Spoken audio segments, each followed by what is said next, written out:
তাই আপনাদের সামনে তেলাওয়াত করেছি কোরআন আল কারীমের 111 নম্বর সূরা 30 নম্বর পারা সূরাতুল লাহাব থেকে 4টি আয়াত কারিমা। সূরাটির নাম সূরাতুল লাহাব। প্রথম আয়াতের লাহাব শব্দটার থেকে সূরাটির নামকরণ করা হয়েছে।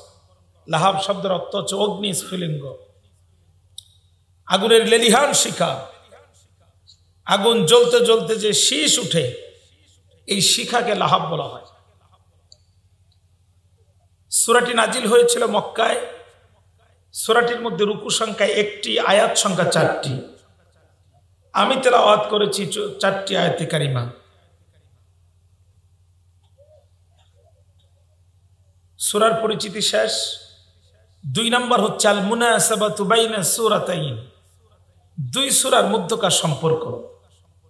সূরাতুল লাহাবের পূর্ববর্তী সূরার নাম হচ্ছে সূরাতুন নাসর, ইযা জাআ নাসরুল্লাহি ওয়াল ফাতহ। পরবর্তী আমরা যে আজকে আলোচনার জন্য যেটা তেলাওয়াত করেছি হচ্ছে সূরাতুল লাহাব। আল মুনাসাবাতু বাইনা সূরাতাইন, দুই সূরার মধ্যকার সম্পর্ক সম্পর্কে তাফসীরে ওয়াসিতে মুফাসসির কেরামগণ বলেন, সূরাতুন নাসর মিন আখিরি মা নাযালাত বিল মাদিনাতি ওয়া সূরাতুত তাব্বা মিন আউয়ালি মা নাযালাত বিমাক্কাহ। সূরাতুন নাসর হচ্ছে মদিনাতে নাজিল হওয়া সর্বশেষ পূর্ণাঙ্গ সূরা, একসাথে নাজিল হওয়া সর্বশেষ সূরার নাম হচ্ছে সূরাতুন নাসর এবং সেটা মদিনায়। আর মক্কাতে সর্বপ্রথম একসাথে নাজিল হওয়া সূরার নাম হচ্ছে সূরাতুল লাহাব। মদিনায় সর্বশেষ একসাথে নাজিল হওয়া সূরা এবং মক্কায় সর্বপ্রথম একসাথে নাজিল হওয়া সূরা, দুই সূরার আবার পাশাপাশি এনে সিরিয়ালে তারতিব করে দিয়েছেন যিনি, একটু চিৎকার করে বলেন তো দেখি কে তিনি। তাহলে প্রথমে সূরার পরিচিতি বললাম, এরপরে 2 নম্বরে মুনাসাবাতু বাইনা সূরাতাইন বললাম। এখন হচ্ছে শানে নুজুল, কেন সূরাটি নাজিল হলো, অবতরণের প্রেক্ষাপট, নাজিলের কারণ সম্পর্কে তাফসীরে কুরতুবী, আল্লামা ইমাম কুরতুবী রাহমাতুল্লাহ আলাইহি বুখারী শরীফের 4770 নম্বর হাদিস খানা তিনি এই সূরাটির শানে নুজুল হিসেবে পেশ করেছেন। আন ইবনে আব্বাস রাদিয়াল্লাহু তাআলা আনহু قال لما نزلت وانذر عشيرتك الاقربين। ইবনে আব্বাস রাদিয়াল্লাহু তাআলা আনহু বলেন, যখন আল্লাহ রাসূলের উপরে নাজিল হলে, হে নবী, আপনার নিকটাত্মীয়দেরকে আপনি দাওয়াত প্রদান করেন, ভীতি প্রদর্শন করেন। সাইদান নবী সাল্লাল্লাহু আলাইহি সাল্লাম আলা সাফা, হুজুর সাল্লাল্লাহু আলাইহি সাল্লাম সাফা পাহাড়ে উঠে গেলেন। ওয়াদাদা, এবং ডাক শুরু করলেন, ইয়া বনি ফিহরিন ইয়া বনি আদিন লিবতুনি কুরাইশ। কুরাইশের অভ্যন্তরে ছোট ছোট গোত্রগুলোর নাম ধরে নবী চিৎকার করে ডাক দেওয়া শুরু করলেন। এখানে এত কথা বলছে কারা, কি বলে এখানে দেখেন।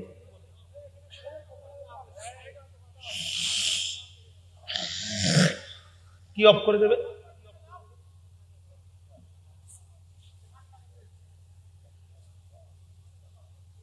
কোন সমস্যা হচ্ছে কি? আসলে মনোযোগ আছে আমার দিকে? আমার ভাইরা, আল্লাহ রাসূল সাফা পর্বতে উঠলেন, ওয়ানাদা, ডাক শুরু করলেন। কুরাইশের অভ্যন্তরে ছোট ছোট গোত্রগুলোর নাম ধরে নবী চিৎকার করে উচ্চস্বরে আওয়াজ করলেন অতক্ষণ, হাত্তা ইজতামাউ, তারা একত্রিত হলো না যতক্ষণ। ইবনে আব্বাস বলেন, যখন নাজিল হয়ে গেল আল্লাহর নবীর উপরে, ওয়া আনযির আশীরাতাকাল আকরাবিন, আল্লাহু আকবার, হে নবী, আপনার নিকট আত্মীয়দেরকে আপনি ভীতি প্রদর্শন করুন। সাইদান নবী সাল্লাল্লাহু আলাইহি সাল্লাম আলা সাফা, হুজুর সাল্লাল্লাহু আলাইহি সাল্লাম সাফা পর্বতে উঠলেন। তখন এই আয়াতে কারিমা নাজিল হলো যখন, ওয়ানাদা, নবী আমার চিৎকার করলেন, ইয়া বানি আদি ইয়া বানি ফিহির, এ কুরাইশেরা, এমন করে নবী চিৎকার করলেন ততক্ষণ, হাত্তা ইজতামাউ, যতক্ষণ পর্যন্ত না তারা একত্রিত হলো। সকলে একত্রিত হলো যখন, নবীর এই চিৎকার কুরাইশদের ভিতরে এতটাই প্রভাব বিস্তার করে, ফাজালার রাজুলু ইযা লাম ইস্তাতি আইয়াখরুজা রাসূলা, উপস্থিত হতে পারে নাই যে প্রতিনিধি পাঠালো সে, অর্থাৎ শারীরিক কারণে রাসূলের এই ডাকে সাড়া দিতে পারে নাই যারা প্রতিনিধি পাঠালো তারা, লিয়ানজুরা মা হুয়া, কি জন্য চিৎকার করছে দেখার জন্য। ফাজা আবুল আহাব ওয়া কুরাইশ, আবুল আহাব এবং কুরাইশ আসলো যখন, কি জন্য কথা বলে পরিবেশটাই আলোচনা নষ্ট করে দিই। এখন সবাই সাইলেন্ট রাখেন তো।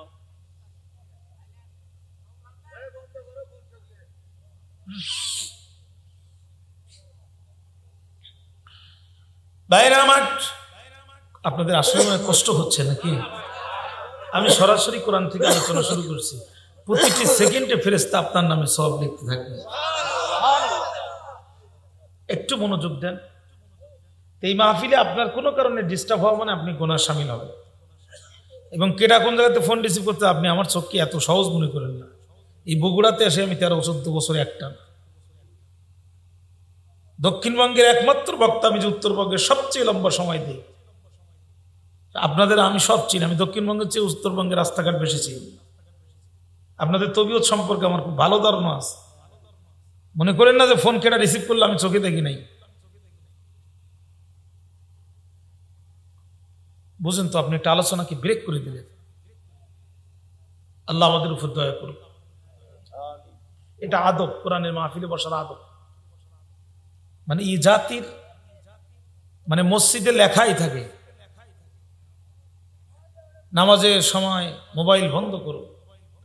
মোবাইল বাজে না এমন অর্থ মনে বাংলাদেশে যায় না, কারণ না কারোর হবেই এটা খোলা। এবং সালাম ফিরাবে, একজনের মোবাইল বাজবে আর 4 জন উঠে তার উপরে মশান দেখাবে। সে যে কি পরিস্থিতি, মুনাজাত করার পরিবেশ থাকে না। বাইরে বক্তব্য লম্বা করবো না। ফাজা আবুল আহাব ওয়া কুরাইশ, আবুল আহাব এবং কুরাইশ আসলো যখন, রাসূলুল্লাহ বললেন তখন, আরো আইতাকুম লাউ আকবারতুকুম, তোমাদের মত কি যদি আমি মুহাম্মদ বলি, আন্না খাইলান বিল ওয়াদি, ওই যে পাহাড়ের ওপাশে বিশাল সত্য বাহিনী প্রস্তুত আছে, আমার কথায় তারা তগিরান তুরিদওয়ান তগিরা আলাইকুম, তারা তোমাদের হত্যা করতে চায়। মক্কাবাসী, আমি মুহাম্মাদের কথা কি তোমাদের বিশ্বাস হয়? মক্কার লোকজন সবাই এক বাক্যে বলল, ক্বালু নাআম, অবশ্যই বিশ্বাস হয়। মা জাররাবনা আলাইকা ইল্লা সিদকা, সত্য ছাড়া দীর্ঘদিন আমরা তোমার আর কিছুই পাই নাই। জীবনে একটা দিন মিথ্যা বলেন নাই যিনি, আজকে কেমনে মিথ্যা বলবে তিনি। অর্থাৎ তুমি বলো যা, আমরা বিশ্বাস করি তা। আল্লাহ রাসূল ডাক দিয়ে বলেন, ও মক্কাবাসী, বক্তব্য যদি তোমাদের তাই হয় তাহলে জেনে রাখো, ইন্নী নাযীরুল লাকুম বাইনা ইয়াদাই আযাবিন শাদীদ, আমি তোমাদের কি কঠিন আযাবের ভয় দেখাচ্ছি। এই কথা বলল যখন মক্কার লোকজন মাথা নিচু করে দিল, তখন এই কথা বলল যখন সবাই মাথা নিচু করে দিল, তখন মাথা উঁচু করলো যে বিশ্বের 1 নাম্বার বেয়াদব, সে নাম তার আবুল আহাব। ফাকালা আবুল আহাব তাব্বান লাকা সাইরুল আইয়ামি আলিহাদা দামাতানা, ধ্বংস হয়ে যাক তোমার জীবনের প্রত্যেকটা দিন, এই জন্য কি তুমি আমাদের একত্রিত করেছ। সকালে পাহাড় পথে উঠেছ, ইয়ানাদা ফাওয়ানাদা ইয়া সাফা ইয়া সাবাহা, এইভাবে বলে তুমি চিৎকার করেছ। আমরা সকলে একত্রিত হয়েছি, এখন দেখতেছি দুনিয়ার বাজে কথা তুমি বলতেছো। তার মানে আবুল আহাবদের কাছে কোরআনের কথা, পরকালের কথা কোনো মূল্য নাই। আল্লাহর কোরআনের চেয়ে যাত্রার ব্যান্ডেলের মূল্য এদের কাছে বেশি। আপনারা মনে করেন না হুজুর বহুদিন পরে চান্স পাইছে, কিছু বলবে না, একটা লাইনও বাদ দেবেন না, শুধু চুপ করে বসে থাকে। আজকে আলোচনার বিষয় হচ্ছে সূরাতুল আহাবের তাফসীর ও বর্তমান যুগের আবুল আহাবদের পরিচিতি। ওর 14 গোষ্ঠীর খুঁটিনাটি সব তুলে আনবো আজকে, শুধু একটু বসেন আর আমার দিকে তাকান। মনোযোগ নাই তো আমার দিকে? আছে মনোযোগ আমার দিকে? এদের কাছে কোরআনের মাহফিলের কোনো গুরুত্ব নাই। এরা আল্লাহর কোরআনের মাহফিল তৈরি করার জন্য অনুমতি নিতে বাধ্য করে। ডিসি বলে এসপির কাছে যাও, এসপি বলে ডিসির কাছে যাও, সচিব বলে অমুকের কাছে যাও। এক নেতা পারমিশন দেয় আর এক নেতা উপরে লবিং করে বন্ধ করে দেয়। এরা হচ্ছে আবু জেহেলের বর্তমান টাটকা আবু লাহাব। এদের কাছে কোরআনের কথার কোনো মূল্য নাই। আবু লাহাব বলছে আলী হায়াতে জামাত না, এই ফালতু কথা বলার জন্য আমাদেরকে এক জায়গায় করেছ, তোমার কাজ কাম নাই খেয়ে প্রত্যেকটা দিন তোমার ধ্বংস হোক। শুধু তাই না, ও ফিরে তিনও খরা অন্য বর্ণনায় আসছে মাহাদাল কৌল, এই কথা বলার সাথে সাথে মুখে বলতেছে তোমার প্রত্যেকটা দিন ধ্বংস হোক।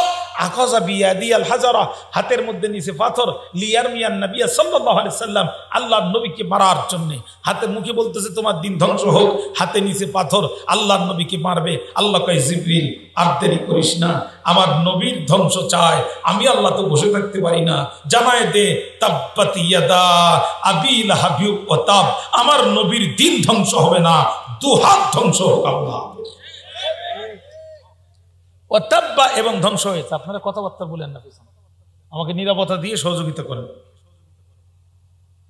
এত ডিস্টার্ব করলে তো মুসিবত হয়ে যাবে।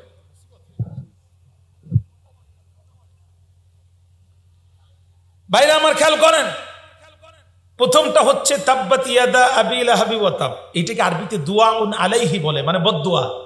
আর ওয়াতাফকে তাফসীরের পরিভাষা আল ইখবার বলে, মানে ফলাফল। প্রথমটা বদদুয়া, দ্বিতীয়টা ফলাফল। আসেন একটু গ্রামারের ভিতরে ঢুকি। মূলত শব্দটা হচ্ছে ইয়াদানে। ইয়াদানে মানে দু হাত, ইয়াদুন মানে হাত, আর ইয়াদানে মানে দুই হাত। কিন্তু ইয়াদানে শব্দের সাথে আবি লাহাবের শব্দের ইদাফাত হওয়ার কারণে, মুদাফ মুদাফ ইলাইহি হওয়ার কারণে আরবি গ্রামারের রুলস অনুযায়ী নুনকে এখানে হযফ করা হয়েছে। এখন আল্লাহ বলছে তাব্বাত ইয়াদা আবি লাহাব ওয়া তাব্বা, আবু লাহাবের দুহাত নিপাত যাক, ধ্বংস হোক, ভেঙ্গে খান খান হয়ে যাক। তার মানে কি? আবু লাহাব ভালো থাক, শুধু তার হাত দুটো ধ্বংস হোক। এইটা কি এর অর্থ? হ্যাঁ, এইটাকে বালাগাতের পরিভাষায় মাজাজ মুরসাল বলে, মানে আতলাকাল জুজ ও আরাদাল কুল। আল্লাহ শব্দ ব্যবহার করেছেন অর্ধেক, অর্থ নিয়েছেন পরিপূর্ণ। কথা কি বুঝতে পেরেছেন? হাদিস শরীফে এসেছে যেই চোখ আল্লাহর ভয়ে কাঁদে, ওই চোখ আল্লাহর জান্নাতে যাবে না। নাউজুবিল্লাহ। যেই চোখ আল্লাহর ভয়ে কাঁদে, ওই চোখ আল্লাহর জাহান্নামে যাবে না। তার মানে কি? চোখ দুইটা তুলে নিয়ে জান্নাতে দিয়ে দেওয়া হবে, আর দেহটা জাহান্নামে দিয়ে দেওয়া হবে। বিষয়টা কি তাই? তার মানে যেই মানুষের চোখ আল্লাহর ভয়ে কাঁদে, ওই মানুষটি কোশ্চিন কালেও জাহান্নামে যাবে না। আতলাকাল জুস ওয়া আরাদাল কুল, মাজাজ মুরসাল। আল্লাহ তাআলা শব্দ ব্যবহার করেছেন অর্ধেকের, আর অর্থ নিয়েছেন পরিপূর্ণ। তাব্বাত ইয়াদা আবি লাহাব ওয়া তাব, আবু লাহাবের দুহাত ধ্বংস হোক, এবং সে ধ্বংস হয়েছে। প্রশ্ন আসতে পারে, আঙ্গুল উঁচু করলো একটা, তাব্বাল্লাকা সাইরাল আইয়ামি আলিহাজা জামাতানা, আঙ্গুল উঁচু করে রাসূলের দিকে পাহাড়ের নিচ থেকে এভাবে বলছে, ধ্বংস হোক তোমার প্রত্যেকটা দিন, এই জন্য তুমি আমাদেরকে একত্রিত করেছ। আর এক বর্ণনা আসছে ফি রিওয়ায়াতি উখরা আখাযা বিয়াদি হাজারা লিয়ারমিয়ান নবী সাল্লাল্লাহু আলাইহি ওয়াসাল্লাম, হাতের মধ্যে পাথর নিছে আল্লাহ রাসূলকে মারার জন্য। তাহলে সব কাজ করলো ডান হাত দিয়ে, অর্থাৎ এক হাত দিয়ে। কিন্তু আল্লাহ তো আহকামুল হাকিমিন, উত্তম বিচারক। আল্লাহ কেন বললো তাব্বাত ইয়াদা আবু লাহাবের দুহাত ধ্বংস হোক, এ কথা আর কেন বললো? ও তো আসলে হাত উঁচু করেছিল একটা, পাথরও নিয়েছিল এক হাতে, কিন্তু শাস্তি কেন দু হাতের উপরে আসলো? প্রশ্ন আসতে পারে না? বন্ধুরা ভুলে যাবেন না, আপনারা ডান হাত কিছুই করতে পারে না বাম হাতের সহযোগিতা ছাড়া। তীর নিক্ষেপ করবেন যখন, তীর নিক্ষেপ করতে পারবেন না ততক্ষণ, ডান হাত দিয়ে ধনুক ধরবেন না যতক্ষণ। কথা বলেন না কেন? আল্লাহর কোরআনের মাহফিলগুলো যারা বন্ধ করে, এরা হচ্ছে আবু লাহাবের ডান হাত, আর পিছন দিক থেকে ক্ষমতার দাপটে মোবাইল করে সহযোগিতা করে যারা, আবু লাহাবের বাম হাত তারা। ডান হাত কিছুই করতে পারে না বাম হাতে ছাড়া। এখন দু হাতের ব্যাপারে আল্লাহ কেন কথা বলেন? মানুষ যা কিছু করে অধিকাংশ তার দু হাত দিয়ে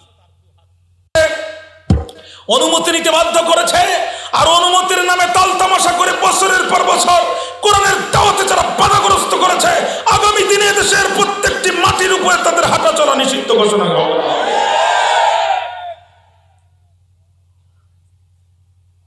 আমার ভাইরা, 1 নম্বর আবুল আহাবের চরিত্র হচ্ছে কোরআনের দাওয়াতে বাধা দেয়া। কোরআনের দাওয়াতে বাধা দেয় যারা, সরাসরি আবুল আহাব তারা। হয়তো মডেল একটু চেঞ্জ হয়েছে কিন্তু চরিত্র ঠিক আছে। ধনী মানুষ অসুস্থ হয়েছে, রক্ত দরকার, কারোর রক্তের সাথে মিলছে না, হঠাৎ করে এক কৃপণের রক্তের সাথে মিলে গেছে। কৃপণকে বলছে রক্ত দিতে হবে। কৃপণ বলছে মাথা খারাপ, আমি ভাতই ঠিক মতো খাইনি, আমি রক্ত দেওয়া পেলে। ধনী মানুষ জোর করে কৃপণকে ধরে হাসপাতালে নিয়ে পিঠ মোড়া দিয়ে বেঁধে 3 ব্যাগ রক্ত নিচ্ছে। রক্ত নেওয়া শেষ হলো যখন, ধনী মানুষ খুব খুশি হলো, তখন টেবিলে ড্রয়ার টান দিয়া 3 লক্ষ টাকার একটা চেক লিখে কৃপণের হাতে দিচ্ছে। কৃপণ চেকটা দেখে বলছে ভাই আমি আরো 1 ব্যাগ রক্ত দেব। তার মানে বুঝতেই পারেনি যে প্রতি ব্যাগে ওরে 1 লাখ করে দিবে। ধনী মানুষ বলছে এখন লাগবে না, তবে লাগবে যখন তোমাকে টেলিফোন করা হবে তখন। 1 মাস পরে টেলিফোন করছে, ভাই রক্ত দরকার। বলছে শুধু ওখানে দাঁড়ান, আমি মুরুইলে তাড়াতাড়ি আসতেছি। ও মনে করছে আজও প্রতি ব্যাগে 1 লক্ষ করে দিবে। রক্ত নেওয়া শেষ হলো যখন, ধনী মানুষ পকেট থেকে 5টা 2 টাকার নোট, তার 3টেই ছেঁড়া, ওর হাতে দিয়ে দিছে। ও যখন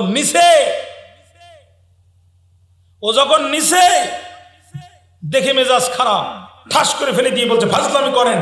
1 মাস পূর্বে দিলেন প্রতি ব্যাগে 1 লাখ, আর এখন মাত্র 10 টাকা, তার 6 টাকা অচল, ফাজলামি করেন। ধনী মানুষ বলছে মন খারাপ করিস না, 1 মাস পূর্বে আমি ছিলাম ধনী, আমার বোনও ছিল ধনী, তুই কৃপণ খারাপ, তোর রক্তও খারাপ। তোর রক্ত যেই দিন আমার রক্তের মধ্যে প্রবেশ করেছে আমি নিজেই কৃপণ হয়ে গেছি। কোরআনের মাহফিলে বাধা দেয়া, এই কাজ তো ছিল আবুল আহাবের কাজ, এই কাজ তো ছিল আবু জেহেলের কাজ। আজকে কেন কোরআনের মাহফিলে বাধা দেয়? আসলে আবুল আহাব পৃথিবী থেকে বিদায় নিয়েছে, কিন্তু রক্তে তৈরি হওয়া মানুষগুলো আজও পৃথিবীতে রয়ে গেছে, এই পৃথিবী থেকে বিদায় নেয় নাই। এই যে আবুল আহাবদের চিনবেন কেমনে? কোরআনের মাহফিলের বাধা দেবে যারা, চোখ বন্ধ করে ধরে নেবেন আবুল আহাব তারা। ছেলে ঝন্টুর কিন্তু দেখতে মন্টুর মতো, কথা বলেননি? ছেলে কার মতো? ছেলে কার? ঝন্টুর। দেখতে মতো কার? মন্টুর। মুসলমানের ঘরের সন্তান দেখতে মুসলমানের মতো, চরিত্র আবুল আহাবের মতো। কোরআনের মাহফিল যারাই বন্ধ করবে এরা আবুল আহাবের সন্তান। আপনাদের কষ্ট হচ্ছে মনে হয়? চলেন সামনে যাই, আরো সামনে যাই। 1 নম্বর আবুল আহাবের চরিত্র হচ্ছে কোরআনের দাওয়াতকে বন্ধ করা। স্পষ্ট করে বলতে চাই, আল্লাহর কোরআনের মাহফিল যারা বন্ধ করে তাদের সাথে মুসলমানের কোনো সম্পর্ক থাকতে পারে না। কোরআনের মাহফিল বন্ধ করা আবুল আহাবের চরিত্র, এটা মুসলমানের চরিত্র হতে পারে না। 2 নম্বরে রাসূলুল্লাহ সাল্লাল্লাহু আলাইহি সাল্লামের দ্বিতীয় পুত্রের নাম ছিল আব্দুল্লাহ। বিশ্বনবীর নিজের বাবার নাম ছিল আব্দুল্লাহ, কিন্তু নবী কোনদিন তার বাবা আব্দুল্লাহকে চোখে দেখেন নাই। বাবার সন্তানকে ডাক দিলে কেমন হয়, নবী ডাকের আওয়াজ কোনোদিন শোনেন নাই। খেলার পরে বাবা সন্তানদের কিভাবে ডেকে নিয়ে আসে, এই দৃশ্য আমার নবী দেখেছেন, কিন্তু নিজে সেই দৃশ্যের ভাগীও তার হতে পারেন নাই। এই জন্য নবী বড়ের মধ্যে আফসোস নিয়ে তার দ্বিতীয় সন্তানের নাম রেখেছিল আব্দুল্লাহ, যাতে নবী তার সন্তানকে আব্দুল্লাহ বলে যখন ডাক দেবে, আর নবীর সন্তান আব্দুল্লাহ যখন ডাকের জবাব দেবে, নবী জীবনে করবে এটা আমার সন্তান আব্দুল্লাহ নয় রে, এটা আমার বাবা আব্দুল্লাহ বুঝে আমার ডাকের জবাব দেয়। এই আব্দুল্লাহ যেই দিন মারা গেল, মক্কার কুখ্যাত 5 জন কাফের, তার মধ্যে আবুল আহাব অন্যতম, মক্কার প্রতিটি বাড়ির দরজায় যেয়ে বলে, ও মক্কাবাসী, তোমাদের ভয় নাই? মুহাম্মাদের লেজ কাটা গেছে, ওর নামটা মুখে নেয়ার মতো পৃথিবীতে আর কেউ বেঁচে নাই। মক্কাবাসী তোমরা জানলে হবে খুশি, আমি আবুল আহাব বলতেছি, ভাতিজা মুহাম্মাদের নামটা নেয়ার লোক দুনিয়াতে থাকবে না। ঘরে ঘরে যে বিশ্বনবীর দুঃসময় আবুল আহাবই অপপ্রচার করত, আগের আবুল আহাবরা মানুষের ঘরে ঘরে যে প্রচার করত, এখনকার আবুল আহাবরা মিডিয়াতে বসে কোরআনের সৈনিকদের বিরুদ্ধে অপপ্রচার করে। অর্থাৎ মিডিয়াকে সঙ্গী বানায়া, মিডিয়াকে পুঁজি বানায়া আল্লাহর কোরআনের মুজাহিদদের বিরুদ্ধে অপপ্রচার লাগায় যারা, এই সমাজের বর্তমান আবুল আহাব তারা। খুব গভীর মনোযোগ। আমার তো মনে হয় আপনাদের বিরক্তি আসতেছে। মনোযোগ আছে আমার দিকে? খেয়াল করেন ভাইরা আমার, একটি বিশেষ টিভি চ্যানেলে সারা জীবন বিশ্ববরেণ্য মুফাসসিরে কোরআনকে ধর্ষণকারী বললেন যিনি, অবশেষে দেখা গেল ধর্ষণ মামলার আসামি নিজেই হয়ে গেল তিনি। বলছে তুমি আমার 28তম আইটেম, এর আগে 27টা পার করেছে। একজন নারী যে সারা জীবন আলেমদের চরিত্র নিয়ে কলঙ্কের দাগ দিল, অবশেষে তার বিরুদ্ধে 50টা বয়ফ্রেন্ডের অভিযোগ পাওয়া গেল। মিডিয়াকে প্রচার করে আল্লাহ নবীর বিরুদ্ধে আবুল আহাবের অপপ্রচার করার কারণে আল্লাহ কোরআন নাজিল করলেন। আজও যারা মিডিয়াকে পুঁজি করে ইসলামের বিরোধিতা করে, এরা যে এই সমাজের বাস্তব আবুল আহাব, এ ব্যাপারে কোনো সন্দেহ নাই। কোন ইসলামের বিরুদ্ধে অপপ্রচার চালাও, যে ইসলামের শিকড় সার্থবক জমিনের নিচে আর শাখা প্রশাখা ফুলে ফলে প্রস্ফুটিত হয়ে আল্লাহর আরশে মহল্লাকে স্পর্শ করেছে। সুতরাং ইসলামের এই বিশাল গাছ ধরে যদি ঝাঁকি দাও, এর ফুল বৃক্ষ আর কাণ্ডের তলে চাপা পড়ে তোমাদের 14 গোষ্ঠীর অস্তিত্ব ভ্যানিশ হয়ে যাবে।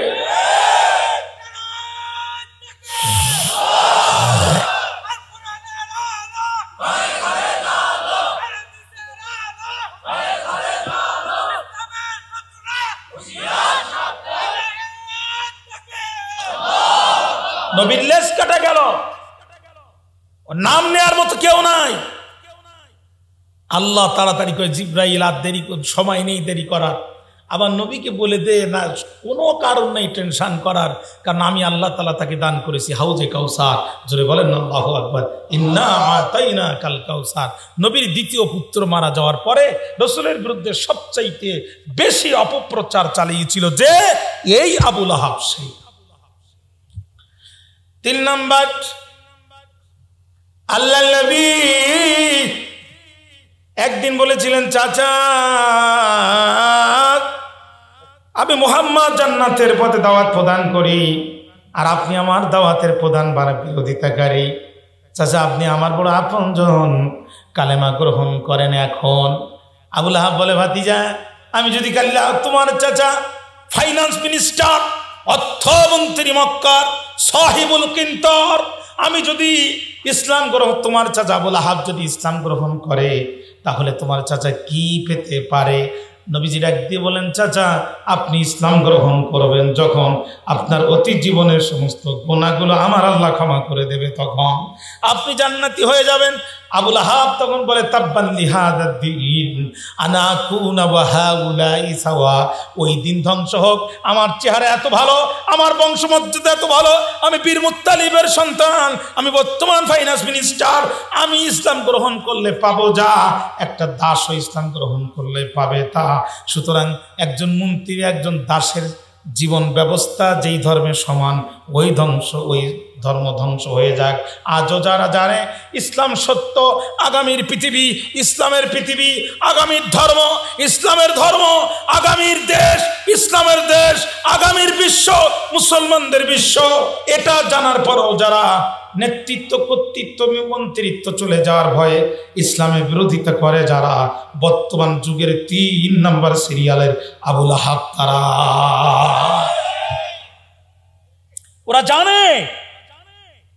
ওরা জানে যে Islam is the complete code of life. ওদের পড়ালেখা আছে। আপনারা যে মনে করেন যে ওরা বোঝে না, অতগুলো গুড় হাফ কেজি না, ওরা যে বোঝে না এইটাই আমরা বুঝি না। ওরা সব বোঝে, কোথায় কোন ব্যাখ্যা দিতে হবে জেনে দেখেন না।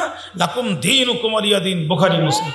ভাবটা নেই, এতে গায় গান মারে ড্যান্স আর বলে যে বুখারী পড়েছি, নাসাই সিয়াসিত্তা পুরি বলে সব খতম করে ফেলে গেছি। দেখছেন নি? আপনি তো মনে করেন এটার নাম জানে না, হাদিসগুলোর নাম কেমনে মুখস্থ করছে, হাদিস গ্রন্থগুলোর নাম দেখছেন নি? সব জানে, কিন্তু ওরা করে না। দুনিয়ার মন্ত্রিত্ব, নেতৃত্ব, কর্তৃত্ব, চেয়ারম্যান আর মেম্বারি হারানোর ভয়ে আবুল আহাবের চরিত্র ওদের চরিত্রের মধ্যে পাওয়া যায়। জাগতিক দুনিয়ার নেতৃত্ব আর কর্তৃত্বের লোভে যারা আল্লাহর দ্বীনের বিরোধিতা করে, এই সমাজের 3 নম্বর সিরিয়ালের আবুল আহাব।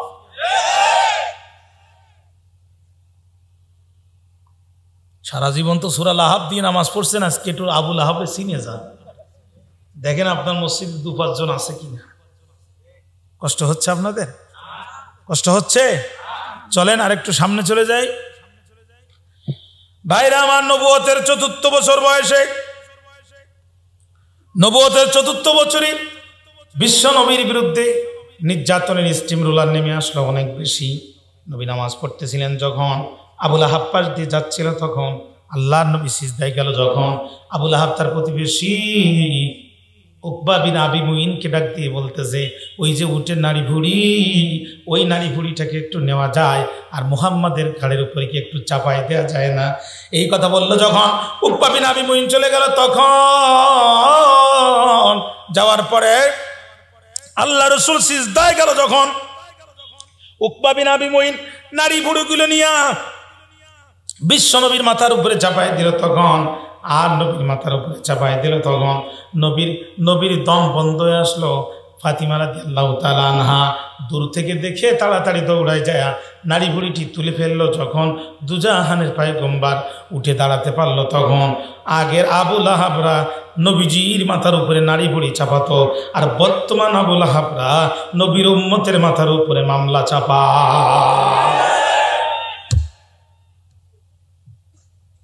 একটু অপেক্ষা করেন, মিলতেছে কথা? কি মিলতেছে?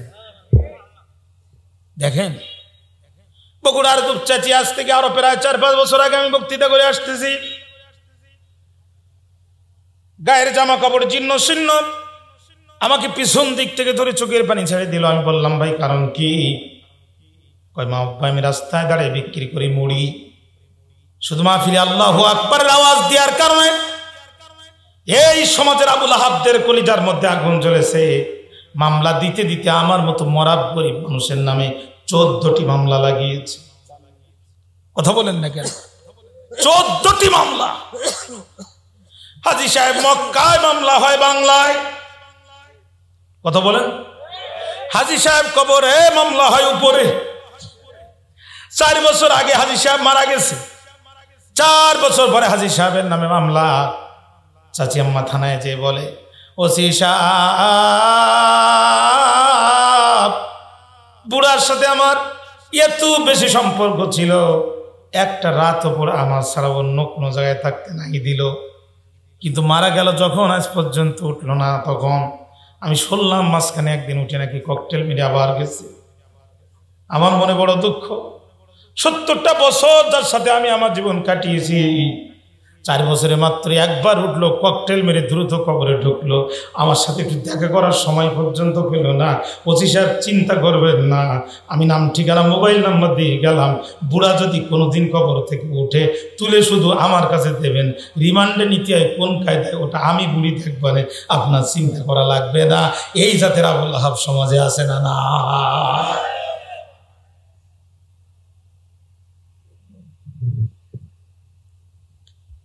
মামলা মামলা মামলা, কোথায় কোথায় মামলা। তখনকার আবুল আহাবরা নারী বুড়ি চাপাতো, আর আজকের আবুল আহাবরা মামলা চাপায়। কোর্টগুলোতে যান, সব দাড়িয়ালা, পাঞ্জাবি, প্রিন্সিপাল, সুপারের অভাব নাই। আরবি প্রভাষক, কামিল মাদ্রাসার প্রিন্সিপাল, সবার নামে মামলা। রসুলের ওয়ারিসদের নামে মামলা। রসুলের ওয়ারিসদের নামে যদি মামলা হয়, তাহলে আবুল আহাবের ওয়ারিসরা এখনো বেঁচে আছে না নাই? খুব গভীর মনোযোগ, খুব গভীর মনোযোগ। স্পষ্টভাবে বলতে চাই, হামলা মামলা চাপি আমাদেরকে কোরআন থেকে দূরে রাখা যাবে না, কারণ কোরআনের জন্য কারাগারে যাওয়া, কোরআনের জন্য মামলা খাওয়া, কোরআনের জন্য বুকের 2 ফোঁটা রক্ত জমিনে ঢেলে দেওয়া, এটা অপমানের নয়, এটা সম্মানের। রাসূলের বিরুদ্ধে বাধা এসেছে, আল্লাহ রাসূলকে মাতৃভূমি ছাড়তে বাধ্য করা হয়েছে। শিয়াবে আবু তালেবের ভিতরে 3.5 বছর নবীকে কারাগারে রাখা হয়েছে। উহুদের ময়দানে উল্টা করে রাসূলের মাথার হেলমেট ভেঙে গিয়েছে। এত জুলুম নির্যাতনের পরও আল্লাহর নবী আল্লাহর দাওয়াত থেকে পিছনে হাঁটেন নাই। সাহাবায়ে কেরামদেরকে হত্যা করা হয়েছে, হাত কেটে নেওয়া হয়েছে, পা কেটে নেওয়া হয়েছে, তারপরও তারা ইসলাম থেকে দূরে সরে যেতে পারেন নাই, ইসলাম থেকে দূরে সরে যায় নাই। স্পষ্টভাবে বলতে চাই, হামলার মামলা দিয়ে নবীর উম্মতদেরকে কোরআনের আন্দোলন থেকে দূরে রাখা যাবে না।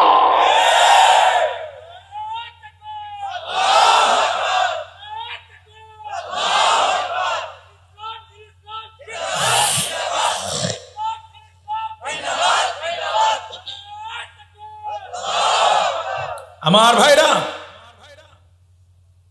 সুতরাং রাসূলের উম্মতদের বিরুদ্ধে মামলা চাপায় যারা, এ যুগের একটা আবু লাহাব। চলেন আর একটু সামনে যাই।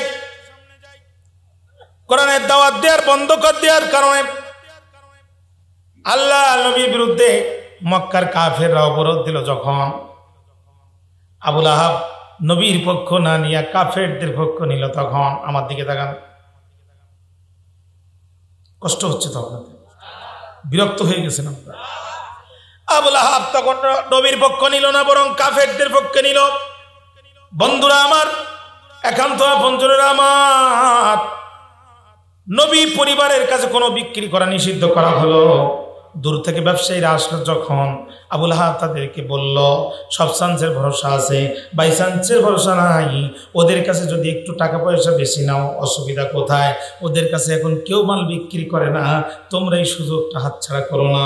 পেটের মধ্যে ক্ষুধা নিয়া রাসূলের পরিবারের সদস্যরা কিনতে গেল, যখন 10 টাকার মালে 1000 টাকা দেখলো, তখন চোখের মধ্যে পানি আর পেটের মধ্যে ক্ষুধা নিয়ে ফিরে এসে যায়, আর শুধু গাছের ছাল আর পাতা তুলে খায়।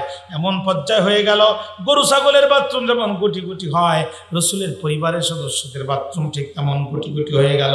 একান্ত আপনজনেরা আমার, আবু লাহাব তখন বলল, ও ব্যবসায়ীরা শোনো, তোমরা যদি মাল আমার কাছে বিক্রি করো, তোমাদের ক্রয় মূল্য থেকে আমি 10 গুণ বেশি দিব।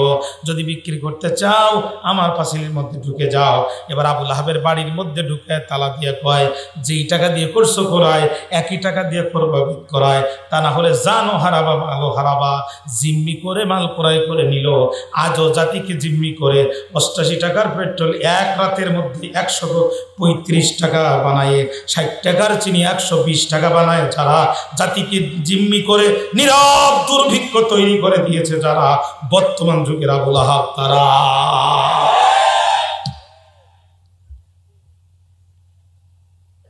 মনোযোগ আছে আমার দিকে? 60 টাকার চিনি 120 টাকা, সামনের মাসে চিনি পানি কিনা তাই দেখেন। আর ভাবটা এমন, মানে রাশিয়ার ইউক্রেনের যুদ্ধ হচ্ছে আমাদের টাকা দিয়ে। কথা বল না? জাতিকে জিম্মি করে, জাতির কাঁধের উপরে বন্দুক রেখে নীরব দুর্ভিক্ষ যারা সৃষ্টি করে, এরা এই সমাজের টাটকা আবু লাহাব, কোনো সন্দেহ নাই। ভাইরা আমার, রাসূলের সাহাবী হযরত তারিক রাদিয়াল্লাহু তাআলা বলেন, আমি জিলমাজারের বাজারে ছিলাম, যখন আশ্চর্য ঘটনা দেখলাম, তখন একজন মানুষদেরকে ডাক দিয়ে বলছে, ইয়া আইয়ুহান নাস, ও মানুষেরা, তোমাদের কোনো ভয় নাই, শুধু একবার বলো লা ইলাহা ইল্লাল্লাহ, আল্লাহ ছাড়া কোনো মাবুদ নাই। আমি দেখলাম লোকটা মিষ্টভাষী মধুরভাষী দিয়া মানুষদেরকে দাওয়াত দিচ্ছে, আর পিছন দিক থেকে একটা লোক তারা ধাক্কা মারতেছে আর বলছে, ও লোকেরা, আন্নাহু কাযযাব, সে মিথ্যাবাদী, লা তুসাদ্দিকুহু, তাকে তোমরা বিশ্বাস করো না। রাসূলের সাহাবী তারেক বলেন, আমি জিজ্ঞাসা করলাম, ও বাজারের মানুষেরা, এই লোকটি কেডা? সামনের লোকটি কে? সুন্দর চেহারার অধিকারী যে? তারা বলল, হাদা মুহাম্মদ ইয়াজহামু আন্নাহু নবী, ওই লোকটি হচ্ছে মুহাম্মদ, তার দাবি সে নবী। আর পিছনে ধাক্কা মারতেছে যে আম্মুহু তার চাচা আবুল আহাব ইয়াদামু আন্নাহু কাযযাব, তার দাবি যে সে মিথ্যাবাদী। বাইরে আমার কোন কোন বর্ণনা আসছে জিলমাজাজের বাজারে রাসূল দাওয়াত দিল, যখন পিছন দিক থেকে আবুল আহাব এত জোরে ধাক্কা মারল, তখন নবীজি পড়ে গেল, রসুলের পা ফেটে রক্ত বাইর হয়ে গেল। আবুল আহাব রসুলকে নির্যাতন করে রক্ত পা ফেটে বাইর হয়েছিল। রসুলের রক্তপাত করেছিল যারা, সেই যুগের আবুল আহাব ছিল তারা। আর বর্তমানে রসুলের উম্মতদেরকে রিমান্ড নিয়ে রক্ত ঝরায় যারা, বর্তমান যুগের আবুল আহাব তারা।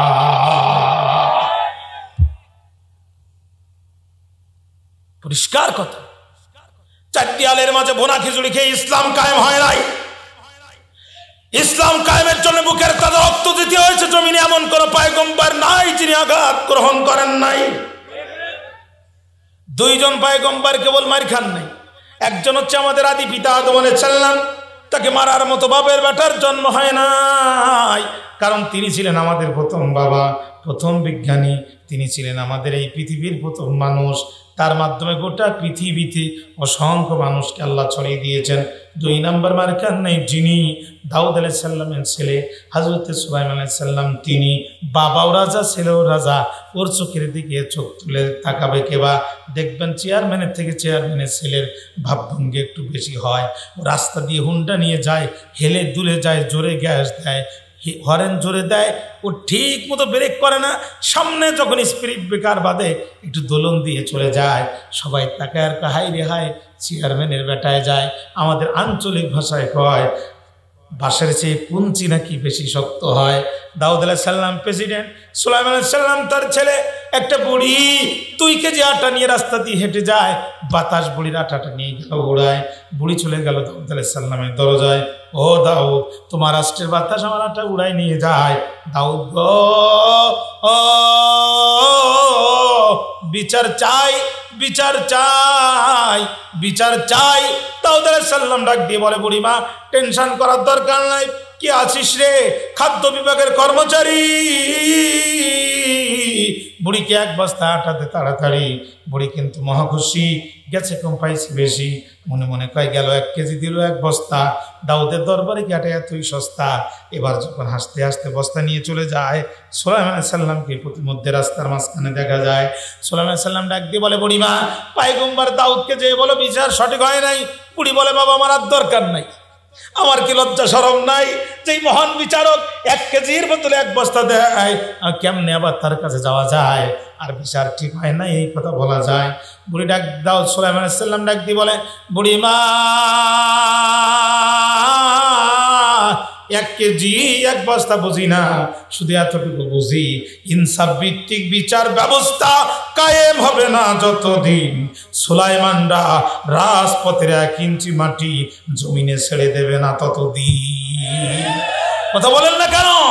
আমরা সেই সুলাইমান আলাইহিস সালামের উত্তরসূরি, দাউদ আলাইহিস সালামের উত্তরসূরি।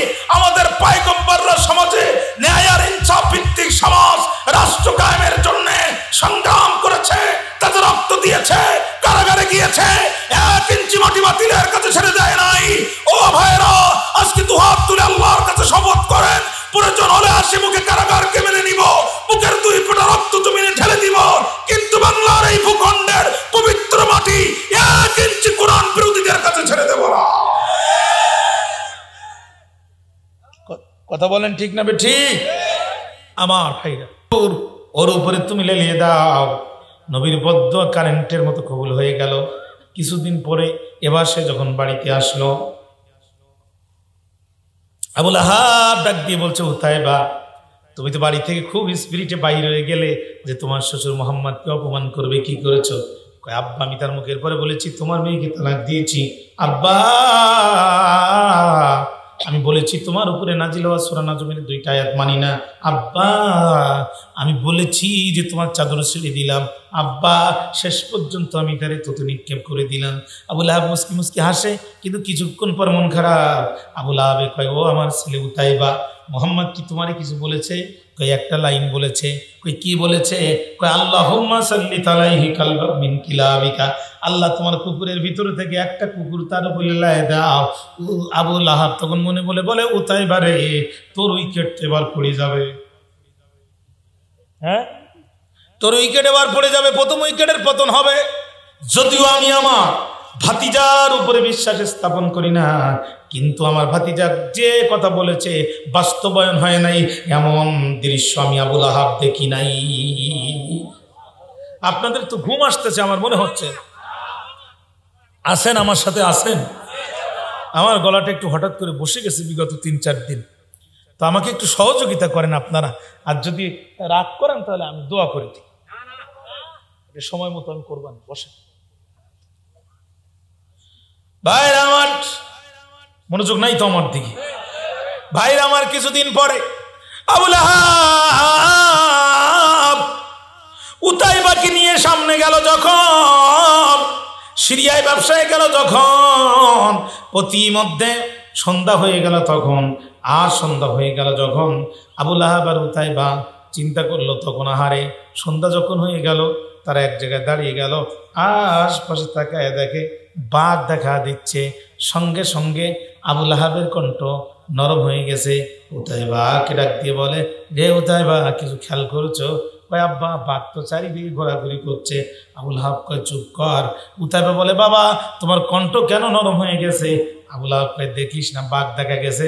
বর্তমান আবুল আহাবের সন্তান উতাইবাদের কণ্ঠ কিন্তু নরম হয়ে গেছে, কারণ চারিদিকে বাঘ দেখা শুরু হয়ে গেছে।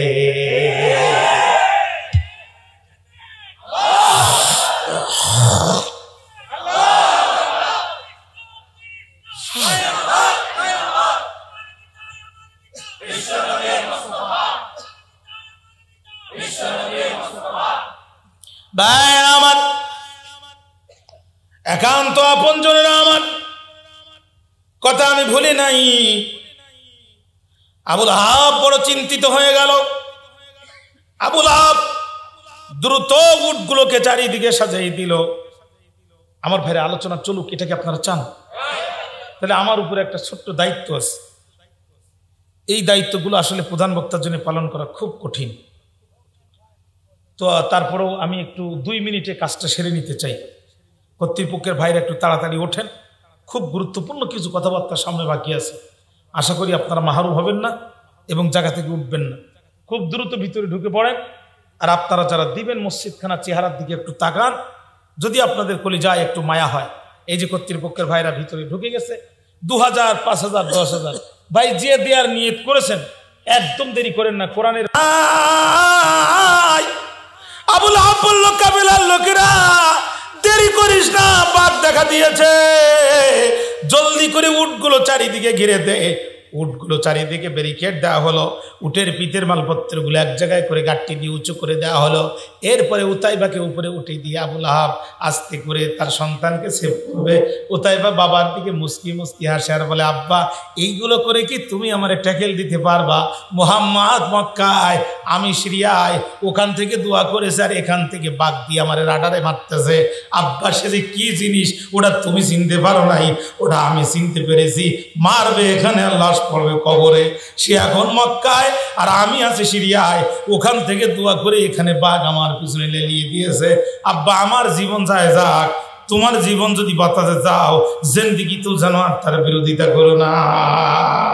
আবুল আহাব বলে, বাবা এখন এইসব কথা বলার দরকার নেই, তাড়াতাড়ি করে তুই উপরে ওঠ। আব্বা আমার তো মনে হয় লাভ হবে না, কারণ সময় যখন ঘুরে যাবে, বাঘ যখন জমিনে মাথা উঁচু করে দেবে, আমরা যেখানেই পালাই না কেন ওরা আমাদেরকে খুঁজে বের করবে। কিন্তু তাই বারে আবুল আহাব বলে, আব্বা এখন বাপ বেটা গন্ডগোল করার সময় না, যা আছে কপালে হবে কাল সকালে, খুব দ্রুত উপরে উঠে যা। জোর করে উতাইবাকে উপরে উঠানোর পরে আবুল আহাব আগেই চিপে শুই বলল। এরপরে উতাইবাকে আস্তে করে বুকের কাছে মাথাটা দিয়ে দিল। এরপরে আস্তে করে উপরে, আমার ভাইরা আস্তে করে উপরে কাপড় দিয়ে ঢেকে দিল। বন্ধুরে কিছুক্ষণ পর বাঘ আসলো। বাঘ এসে আস্তে করে উটের ব্যারিকেড ভেঙে ফেললো। ও সমাজের আবুল আহাবেরা, এ সমাজের বাঘেরা যখন বাইরে হবে, আল্লাহু আকবারের আওয়াজ দিয়ে যখন রাজপথে নামবে, যেখানে এই ব্যারিকেড দিয়ে পালাও না কেন, ব্যারিকেড ভেঙে তোমাদেরকে খুঁজে বের করা হবে।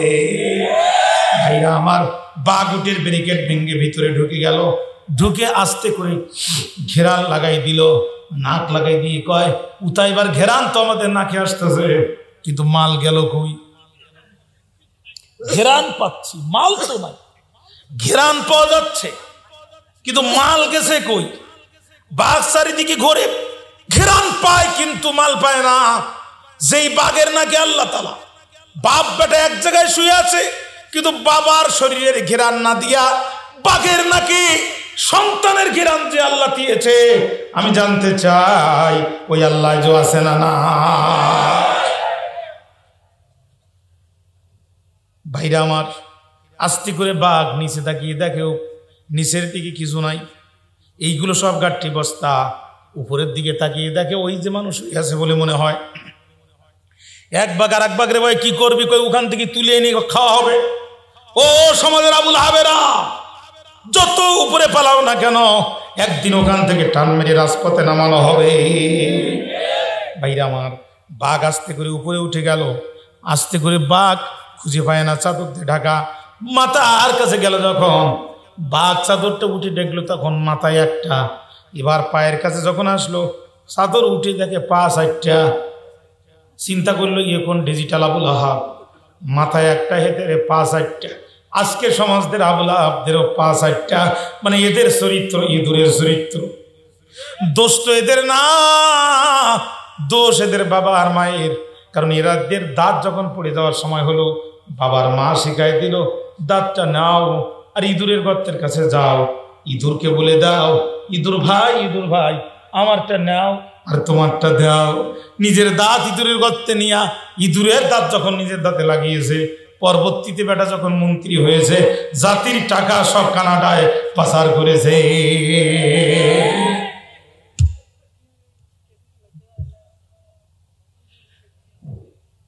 মনোযোগ নাই তো আমার দিকে, আপনাদের কষ্ট হচ্ছে আপনাদের বাইরে আমার। এই জন্য ইঁদুরের গর্তের মুখ থাকে 2টা, জোরে কোন কয়টা? ইঁদুরের গর্তের মুখ থাকে 2টা। ইঁদুর গর্ত থেকে উঠে উপরে যা পায় সব নিয়ে গর্তের মধ্যে পালায়। মালিক ঠিক পায় যখন গর্তের মধ্যে পানি দেয়, তখন ইঁদুর মুসকি মুসকি হাসে আর পায়, মালিক ভাই আমারে মারা অত সহজ নাই, গর্তের মুখ দেখেছি একটা, কিন্তু আমার আরো একটা গর্ত আছে। বর্তমান আবুল আহাবদের গর্তের মুখ 2টা। দুর্নীতি করে যখন ধরা খায়, আস্তে করে দুর্নীতি কমিশনের বারান্দা দিয়ে নিট অ্যান্ড ক্লিন করে পাঠায় দেয়। মাথার দিকে যেয়ে দেখে মাথায় একটা, পায়ের দিকে যেয়ে দেখে পা 4টা। আস্তে করে কম্বল যখন উঁচু করলো, ও সমাজের আবুল আহাবেরা, সময় যখন আসবে মাটির 10 হাত নিচেও যদি পালাও, ওখান থেকে কম্বল উঁচু করে খুঁজে বের করা হবে। ভাইরা আমার, খুঁজে বের করার পরে পা 4টে যখন দেখলো, বাঘ তখন নিচের 2টা পায়ে নাক লাগাই দিল। কয় না, ঘেরান তো কথা বলে না, এ মাল তো সে মাল না। উপরের পা যখন নাক লাগাই দিছে, কয় মাল পেয়ে গেছি দোস্ত, মাল পেয়ে গেছি বলে যখন আবুল আহাবের সন্তান উতাইবার পায়ের মধ্যে বাঘ তার দাঁতের থাবা বসিয়ে দেয়, বিষের যন্ত্রণায় উতাইবার চোখ দিয়ে পানি পড়ে। উতাইবার তখন তার বাবাকে শক্ত করে জড়িয়ে ধরে। আবুল আহাব কানে কানে কয় কি হয়েছে? এই জায়গায় না, ওর মাথা তো এই জায়গায়। আবুল আহাব কয় কি হয়েছে? ওই আব্বা পিছন দিক থেকে টানাটানি শুরু হয়ে গেছে। ও সমাজের আবুল আহাবেরা সাবধান, পিছন দিক থেকে কিন্তু টানাটানি অলরেডি শুরু হয়ে গেছে। ভাইরা আমার, এইবার যখন টান দেওয়া শুরু করছে বাঘ, তখন উতাইবা আবুল আহাবকে মহাব্বতে জড়িয়ে ধরতে যখন চায়, আবুল আহাব তখন কয় আব্বা তুই ছেড়ে দে, তোর সাথে বেশি খাতির করলে বাঘ এখন আমারও ধরবে, ওর যদি রাগ হয়ে যায় ও আমারে এক কামড় দিয়ে তখন তোরে ছেড়ে দেবে।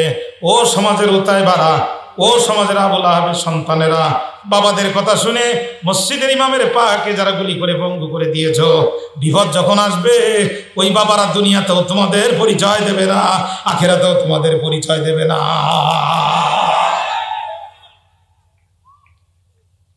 বিপদ যখন আসবে দুনিয়াতে তোমাদের পরিচয় অস্বীকার করবে। কথা বলেন না কেন?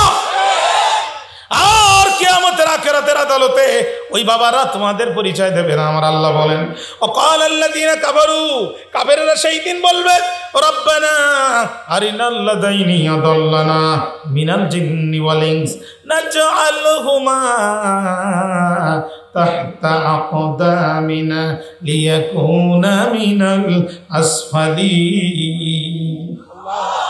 আরো জোরে কোন একবার আল্লাহু আকবার, আরো জোরে কোন একবার আল্লাহু আকবার।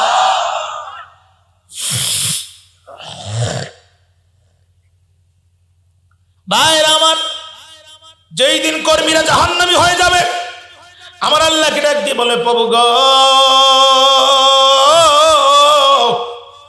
জাহান্নামী হয়ে গেছে, আফসোস নাই, কিন্তু আমরা তো বেশি লেখাপড়া জানতাম না। দুনিয়াতে যারা আমাদেরকে বিভিন্ন রকম বক্তৃতা দিয়েছে, চটকদার কথাবার্তা শুনিয়েছে, আমাদের হাতে অস্ত্র তুলে দিয়েছে, মসজিদের ইমামকে আমরা পিলার থেকে নিচে মেম্বার থেকে নিচে নামিয়েছি, আমরা নিরীহ ভালো মানুষকে রাত্রি বাড়ি থেকে তুলে নিয়ে ক্রস ফায়ার দিয়ে দিয়েছি। প্রভু গো, আমরা তো বুঝতাম না, জাহান্নামী হয়ে গেছি, জীবনটা দিয়ে দিলেও, নিজের কলিজা বের করে নিজে খেয়ে ফেললেও আফসোসের তো আজকে শেষ নাই। তবে তুমি তো আমাদের রব, দাবি করব না সব, শুধু একটি দাবি তুমি মানতে পারবা কি? আল্লাহ কয়, তোদের কি দাবি? কয়, যেই নেতারা দুনিয়ার জমিনে আমাদেরকে ভুল পথে প্রচারিত করেছিল, ওই নেতাদের শুধু একটা বার সামনে এনে দাও, জাহান্নামে তো যেতে হবে, ওদের গলার পরে, মুখের পরে, পিঠের পরে পা দিয়া দুইটা লাথি দিয়ে অন্তত জাহান্নামে যাই। আল্লাহ আমার কয়, এতটুকু পারবো না তা তোমাদের রব হলাম কেন? এতটুকু পারবো না তোমাদের রব হলাম কেন? এবার কর্মীদের সামনে নেতাদেরকে যখন আমার আল্লাহ তাআলা এক জায়গায় করে দিবে, কর্মীরা তখন বলবে, নেতাজি, দুনিয়াতে তোমাদের কথা শুনেছি, মসজিদের ইমামকে পঙ্গু করে দিয়েছি, ভালো মানুষকে কোরআন পায়ে দিয়েছি, কত লোককে গ্রাম ছাড়া করেছি, হাজার হাজার মাহফিলে 144 ধারা জারি করেছি। ও নেতাজি, দুনিয়াতে তো যখন গ্রেপ্তার হতাম তোমরা জেল কন্ট্যাক্ট করে দ্রুত আমাদেরকে বাহির করে নিয়ে আসতে, এখন তো আমরা বড় বিপদে পড়ে গিয়েছি, ও নেতাজি, আমাদেরকে দয়া করে রক্ষা করো। নেতাজিরা বলে, দেখি বুঝিস না, তোরাও যেই বিপদে আমরাও সেই বিপদে, দুনিয়ার হিসাব তো দুনিয়াতে মিটাই দিয়েছি, আমার পক্ষ নিয়ে এলাকার সবচাইতে জনপ্রিয় মানুষটাকে ধরে কোরাস পাইরে দিয়েছিস, বিনিময়ে কাহাল উঠু দুপসাচিয়া রাস্তার কন্ট্রাক্টারই 2 নাম্বার করে আমি তোর পকেটে দিয়েছি, সুতরাং দুনিয়ার হিসাব তো দুনিয়াতে শেষ, আজকে তুইও যে বিপদে আমিও সেই বিপদে, বেশি লাফালাফি করিস না, আজাজিনা আমসাবারনা মালানা মিন মাহিস, ধৈর্য ধারণ করিস, আর বেশি ব্যস্ত হোস, কোনো লাভ নাই। আজকে তোরও যেই অবস্থা আমারও সেই অবস্থা, ক্ষমতা আজকে তোরও কাছে নাই, ক্ষমতা আমারও কাছে নাই, লিল্লাহি ওয়াহিদিল কাহার, ক্ষমতা আজকে কার? গোটা পৃথিবীর একচ্ছত্র মালিক নাজা। অতএব সমাজের আবুল আহাবের সন্তানেরা, তোমাদের বাবারা যখন তোমাদের উপরে বাঘ যখন থাবা দেবে, যেই বাবাদের পক্ষ নিয়ে এত লাফালাফি করছো, ওই বাবারা দুনিয়ায় তোমাদের পরিচয় দেবে না, আখিরাতেও তোমাদের পরিচয় দেবে না।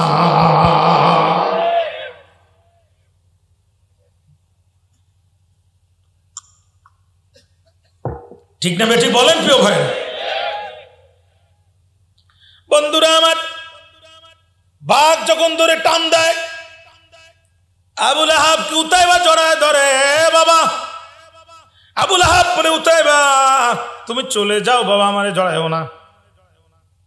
আস্তে করে বাঘ টান দিয়ে নিচে নামলো, নামার পরে বাঘ এবার চিন্তা করে, এর কোন অঙ্গ আগে ধরো, এর হাতে আগে বেড়ি লাগাবো নাকি পায়ে, দাঁত আগে হাতে বসাবো নাকি কলিজার মধ্যে বসাবো? এক বাঘ আর এক বাঘকে বলে, বুঝিস না, যেই জিহ্বা দিয়া আল্লাহ রসুলকে থুতু দিয়েছিল, সর্বপ্রথম ওই জিহ্বা টান মেরে ছিঁড়ে ফেলতে হবে।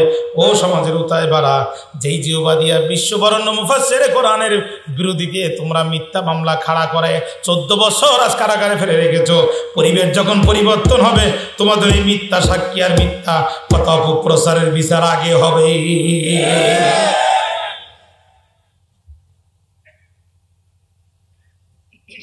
আমি কিন্তু আবুল আহাব আর তার সন্তানের কথা বলতেছি, আপনারা আবার মনে মনে কেউ ধরে নিয়ে আমার উপর বিরাগ করেন। এখানে তো আবুল আহাবের বংশের লোক কেউ নাই, তো আছে, আছে তো সাইডটি। এই জাতের আবুল আহাব কি আপনাদের মসজিদে আছে?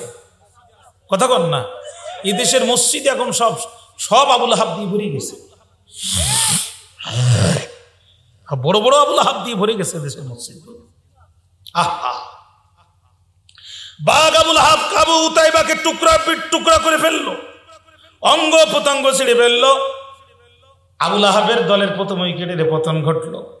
ভারাক্রান্ত হৃদয় নিয়ে আবুল আহাব বাড়িতে আসলো। যখন বদরে দাউদ আলাইহিস সালামের ছেলে সালাম আলাইহিস সালাম বলছে, তাড়াতাড়ি যে বলো, বিচার সঠিক হয়নি। বুড়িমার মাথা নিচু করে আসলো যখন, দাউদ আলাইহিস সালাম দেখলো তখন বুড়ি আস্তে করে মাথা নিচু করে বলো, দাউদ বিচার সঠিক হয় নাই। দাউদ আলাইহিস সালাম বুড়ি মা টেনশন করার কারণ নাই, কি আছিস রে খাদ্য বিভাগের কর্মচারী? বুড়ি চেহারা হাঁটাতে তাড়াতাড়ি। বুড়ি কিন্তু মহা খুশি, গেছে কম পাইছি বেশি, গেল 2 কেজি দিল 2 বস্তা। বুড়ি মনে মনে কয় তোর বাপ বেটার দরবারে কি আটা এতই সস্তা। এবার যখন বুড়ি চলে যায়, সুলাইমান আলাইহিস সালাম দাঁড়িয়ে আছে ঠিক সেই জায়গায়, ডাক দিয়ে বলে, ও বুড়িমা, পয়গম্বর দাউদকে যে বলো বিচার সঠিক হয় নাই। বুড়ি বলে, বাবা আমার আর দরকার নাই, কারণ আমি পয়গম্বররা যেমন নরম ঠিক তেমনই গরম। আমি যদি আবার দাউদের কাছে যাই আর দাউদ যদি আমার 2 বস্তা আটা কিনে নেয়, আমার আমও যাবে, সালাও যাবে, কানতে কানতে চোখও যাবে, অথায় বাবা মারা যাওয়া দরকার নাই। সুলাইমান আলাইহিস সালাম কয়, বুড়িমা 2 কেজি 2 বস্তা বুঝি না, ইনসাফ ভিত্তিক বিচার হবে না যতক্ষণ আমি সুলাইমান তোমার পক্ষে লড়াই চালায় যাব ততক্ষণ। সুলাইমানও ছাড়ে না, বুড়ো লজ্জায় যেতে পারে না, মাথাটা নিচু করে আবার ফিরল যখন। দাউদ আলাইহিস সালাম একটু রাগ হয়ে গেলে তখন ডাক দিয়ে বলে, ও দাউদ, ও দাউদ, বিচার সঠিক হয় নাই, তবে কথাটা আমি বলি নাই। সুবহানাল্লাহ বলতে মন চায় না? বিচার সঠিক হয় নাই, তবে কথাটা আমি বলি নাই। ওই যে দরজার কর্নারে দাঁড়িয়ে আছেন যিনি বারবার তোমার কাছে পাঠায় দেন তিনি। দাউদ আলাইহিস সালাম বুঝতে পারলেন এই কাজ আমার সুলাইমানের কাজ। বাবা সুলাইমান তুমি কোথায়? কয়, আব্বা আমি তো জায়গা মতো আছি। কয়, জলদি করে এদিকে আসো, বিচারটা তুমি করো। ভুলে যাবেন না সুলাইমানদের অস্তিত্ব নষ্ট হয়ে গেছে, সুলাইমানরা জায়গা মতো আছে। একটা তাকবীরের নির্দেশনা আসবে যখন, গোটা দেশের সুলাইমানরা রাজপথে ঝাঁপিয়ে পড়বে ঠিক তখন। অতএব হতাশ হওয়ার কোনো কারণ নাই, চিন্তা করার কোনো সুযোগ নাই। মনে করবেন না সুলাইমানদের অস্তিত্ব বিদায় হয়ে গেছে, সুলাইমানরা জায়গা মতো আছে, শুধু সময় হলে বুঝতে পারবে। ভাইরা আমার, সুলাইমান আলাইহিস সালাম ডাক দিয়ে বলে, আব্বা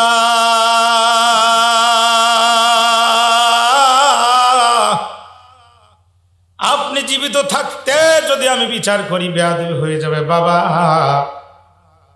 আপনি বিচার করেন, আমি উকিল হিসাবে আপনাকে সহযোগিতা করি। আব্বা ওই যে মুসলমানদের বাইতুল মালে সম্পদ আসতেছে নৌপথ দিয়া, বিশাল জাহাজ ডুবার জন্য ছোট্ট একটি ছিদ্রই যথেষ্ট।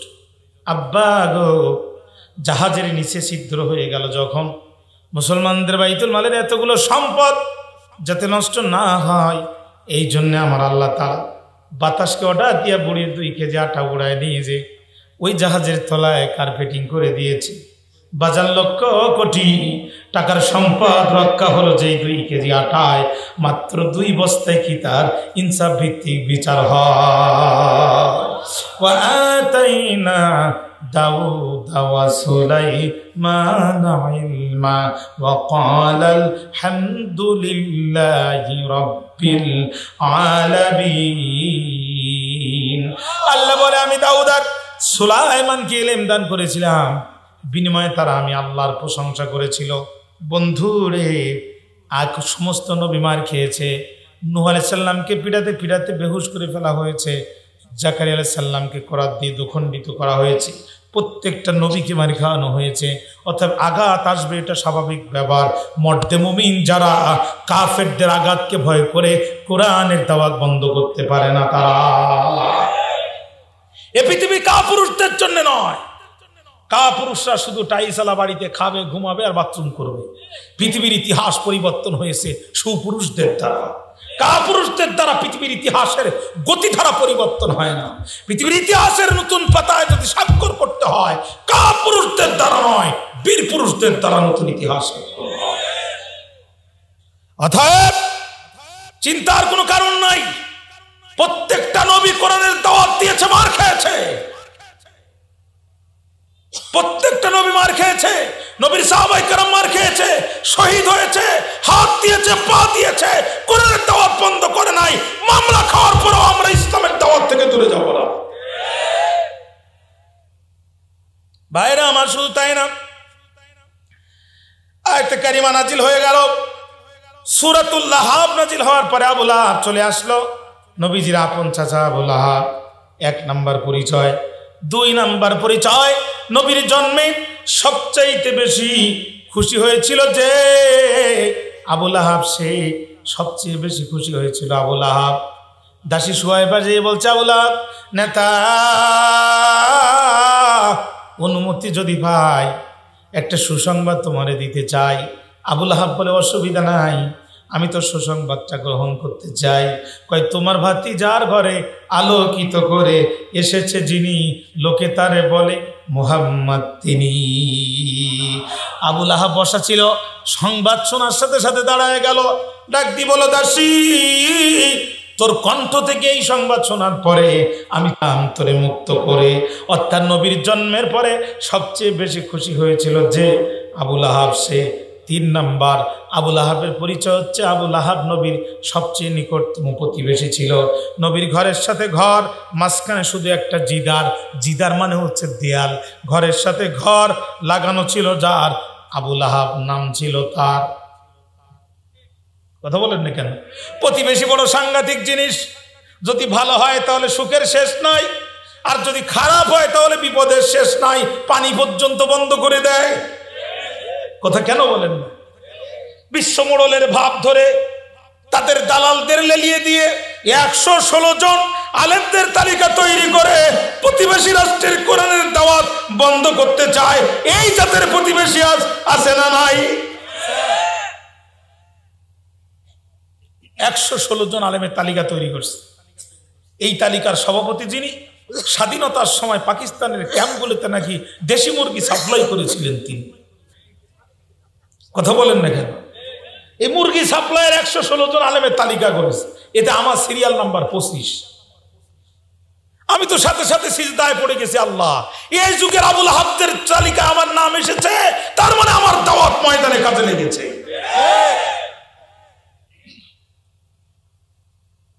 যারা এই বিশ্ববরেণ্য মুফাসসিরে কোরআনের নামের তালিকা করেছে, তারাই আবার নতুন করে 116 জন আলেমের তালিকা করেছে।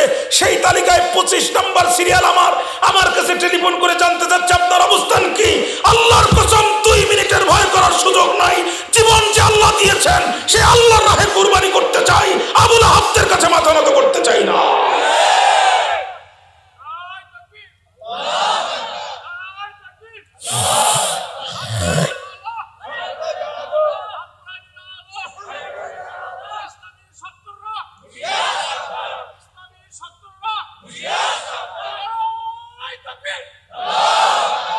আমার ভাইরা, এই আল্লাহু আকবারের আওয়াজ মনে হয় সকলের দেয়া ফরজ না, নাকি গণ? অনেকে দেখি বিশ্রাম নিচ্ছে, কোনো শব্দ নাই। গত কয়েকদিন আগে চট্টগ্রামের এক নেতা বিশাল জনসভায় নারায়ে তাকবীরের আওয়াজ দিয়েছিল। আমার দেশের আবু লাহাবদের কলিজার মধ্যে আগুন ধরা শুরু হয়েছে। এদেশের ডিবিসি নিউজ একটি টেলিভিশন আল্লাহু আকবার আওয়াজকে বিতর্কিত স্লোগান বলেছে। যারা আল্লাহু আকবার আওয়াজকে বিতর্কিত স্লোগান বলে প্রচার করেছে, আল্লাহর কোরআন সামনে নিয়ে বলছি, ওদের জন্মের ইতিহাস তালাশ করে দেখেন, বিতর্কিত কথাবার্তা সেখানে খুঁজে পাবেন। আল্লাহু আকবার আওয়াজকে বিতর্কিত স্লোগান বলতে পারে শুধুই তারা অবৈধভাবে পৃথিবীতে জন্ম নিয়েছে যারা।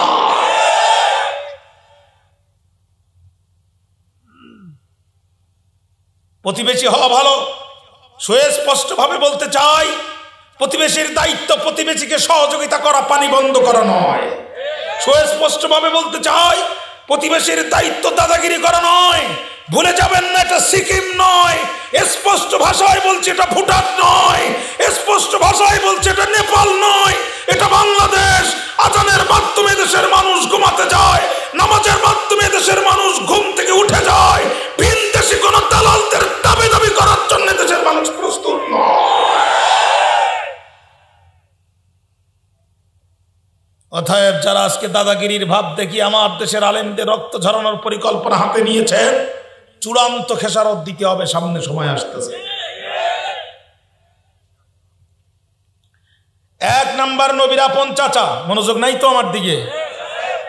1 নাম্বার নবীর আপন চাচা, 2 নাম্বারে নবীর প্রতিবেশী, 3 নাম্বারে নবীর জন্মে সবচেয়ে যে হয়েছিল খুশি, আর 4র্থ নাম্বারে হচ্ছে নবীর ডবল বিয়াই। কি বিয়াই? 2টা মেয়ে নিয়েছিল আবু লাহাব, 2টা।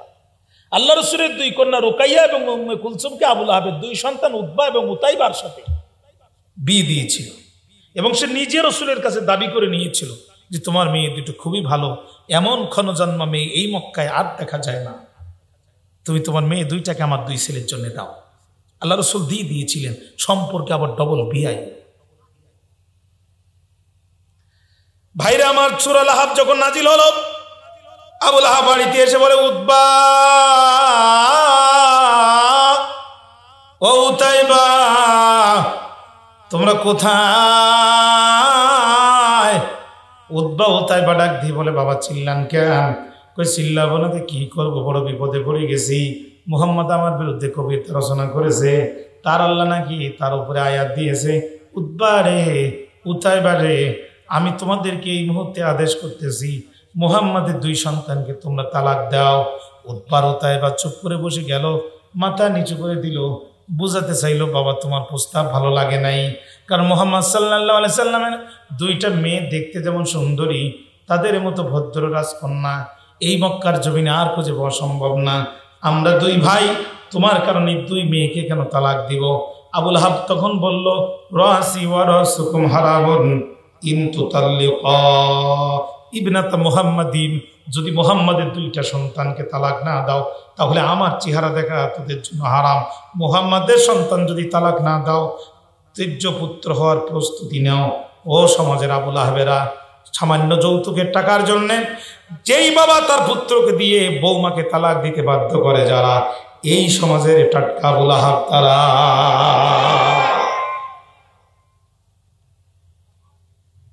আপনাদের এই উত্তর অঞ্চলে আবার ডিমান্ড দাবি না করলে মনে করে তাহলে ছেলের কোনো সমস্যা আছে না, কথা কন না? আপনারা বিরক্ত হয়ে গেছেন, আমি শেষ করে দিচ্ছি। মাত্র মনোযোগ আছে আমার দিকে, মনোযোগ আছে? চলেন দেখি সামনে যাই। ভাইরা আমার, উতবা কিছু বলে না, উতাইবা কিছু বলে না। আবু লাহাব বলে, রাসি ওয়া রাসুকুম হারামুন ইন তুতাল্লিকা ইবনাতা মুহাম্মাদিন, যদি মুহাম্মাদের 2টা কন্যা সন্তানকে তালাক না দাও তাহলে আমার সমস্ত সম্পদ, তোমরা আমার চেহারা দেখবা না, আমরাও তোমার চেহারা দেখব না, আমার সম্পদে হাত দিবা না, বাড়ি থেকে বেরিয়ে যাও, তেজ্য পুত্র হওয়ার প্রস্তুতি গ্রহণ করে নাও। ভাইরা আমার, ওরা দেরি করলো না, নবীজি 2 কন্যা উম্মে কুলসুম আর রুকাইয়া ঘরের আড়াল থেকে তারা আবু লাহাবের এই কথোপকথন শুনতেছে, চোখ দিয়ে পানি বাইর হচ্ছে। এক বোন আর এক বোনের গলা জড়ে ধরে কান্দে আর বলে, বোন চিন্তা করিস না, আমাদের যদি তালাক দিয়েও দেয় বিচলিত হব না, বাবাকে কষ্ট দেব না। আমার বাবা তো পৃথিবীর সাধারণ মানুষের মতো নয়, আমার বাবা তিনি আখিরি জামানার পয়গম্বর যিনি। কাজী বোনরে চিন্তা করিস না, এক বোন আর এক বোনের সান্ত্বনা দেয়। আবু লাহাবের 2 সন্তান ঘরের মধ্যে এসে 2 কন্যাকে মুখের পরে তালাক দিয়ে গেল। হাসি মুখে বাড়ি যে আবু লাহাবকে ডাক দিয়ে বলল, আব্বা আপনার সম্মান রেখেছি, কথা মতো মুহাম্মাদের 2 সন্তানকে তালাক দিয়েছি। আবু লাহাব ডাক দিয়ে বলে, ও উতবা ও উতাইবা, শুধু তালাক দিলে হবে না, শুধু তালাক দিলে হবে না, এখন মুহাম্মদকে অপমান করা লাগবে। উতবা বসে পড়ল, বড্ড বেশি বাড়াবাড়ি করতেছেন আপনি, 2 সন্তানকে তালাক দিয়েছি আপনার কথা মতো, আবার আপনি এখন তারে আমাদেরকে অপমান করতে বলেন। কিন্তু উতাইবা ছিল বড় রক্সাটা, ওর বাবার চেয়েও ডবল শয়তান। ও দেরি করলো না, দৌড় মেরে চলে গেল। বর্ণনা এসেছে রাসূলুল্লাহ বাজারের পাশে একটা উঁচু টিলার পরে বসে বসে আল্লাহর নবী কোরআন তেলাওয়াত করতেছিল, যখন হতভাগা নবীজির জামাই উতাইবার সামনে চলে গেল, তখন প্রথমে আঙ্গুল উঁচু করলো আর বলল, ওয়ান্নাজমি জাহা ওয়ান্নাজমি জাহাওয়া মা দাল্লা সাহিবুকা ওয়া মা গাওয়া। 2টা আয়াতে কারিমা তেলাওয়াত করে বলে, তোমার উপরে নাজিল হওয়া এই 2টা আয়াতে কারিমা আমি মানি না। 1 নাম্বার কথা।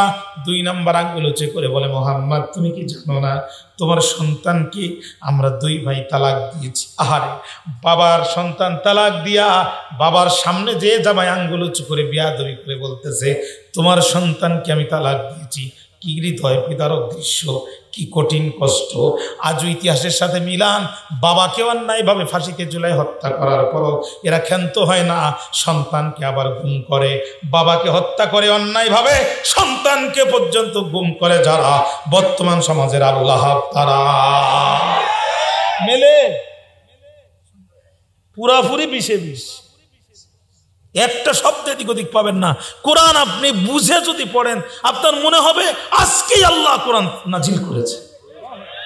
এতই টাটকা, এতই অসাধারণ। আপনি কোন দিক থেকে মিলাবেন আপনার মনে হবে আজই কোরআন নাজিল হয়েছে। বন্ধু,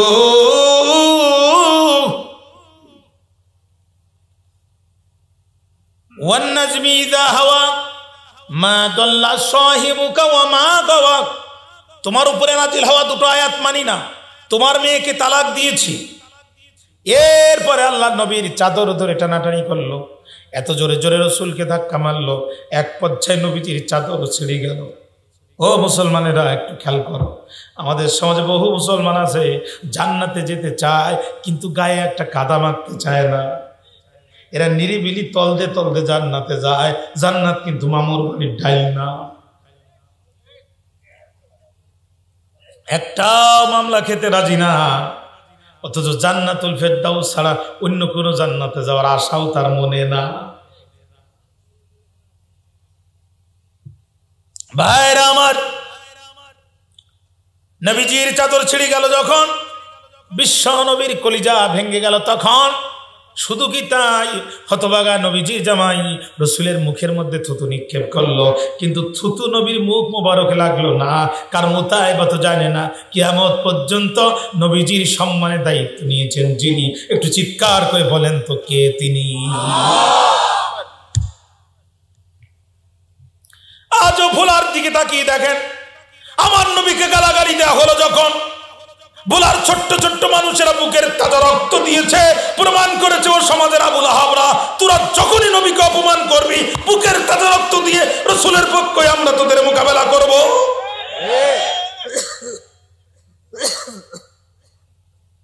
ভাইরা আমার, 4টা কাজ হতভাগা করলো। 1 নাম্বার, নবীর মুখের পরে বলল তোমার উপরে নাজিল হওয়া সূরা নজমের 2টা আয়াত মানি না।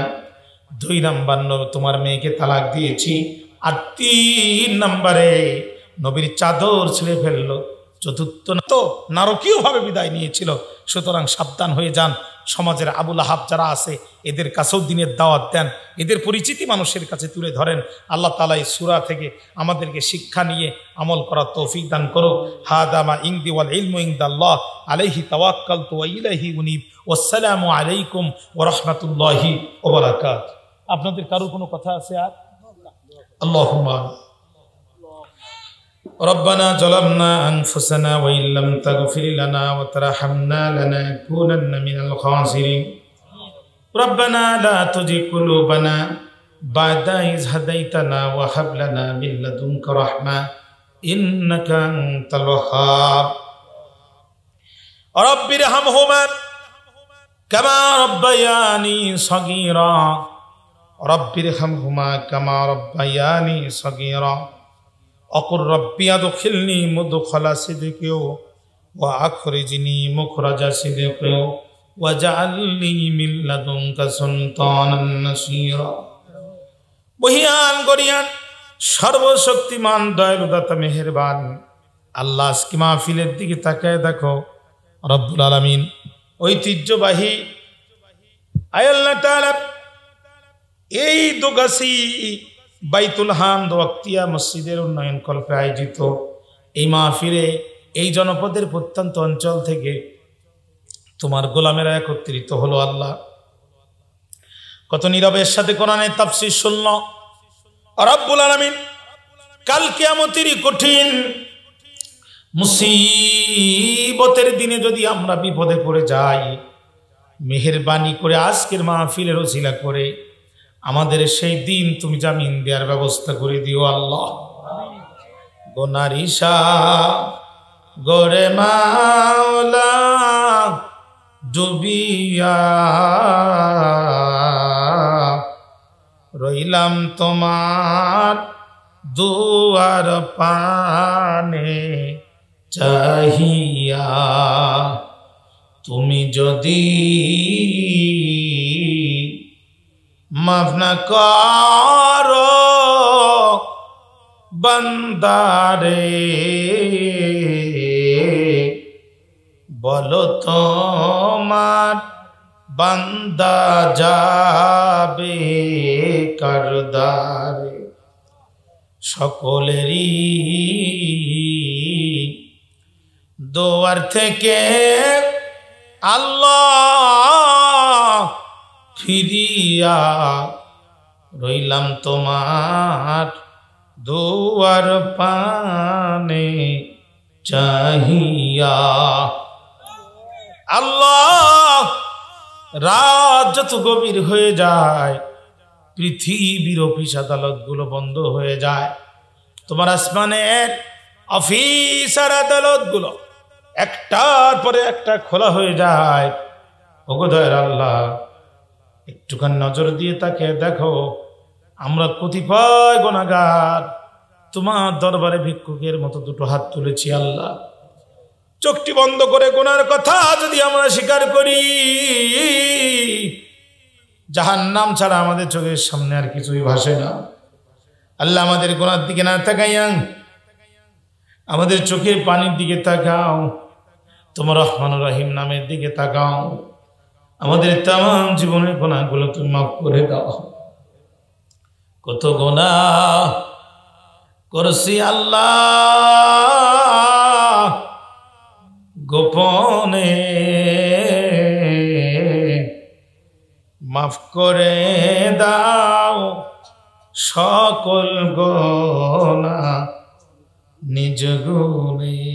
গুনার ইশা গোরে মাওলা ডুবিয়া তোমারি রহিম রহমান নামটি ধরিয়া। রব্বুল আলামিন, হাত যারা তুলেছি, আমাদের অনেকের জনম দুঃখিনী মা পৃথিবীর জমিনে নাই, জনম দুঃখী বাবা পৃথিবীর জমিনে,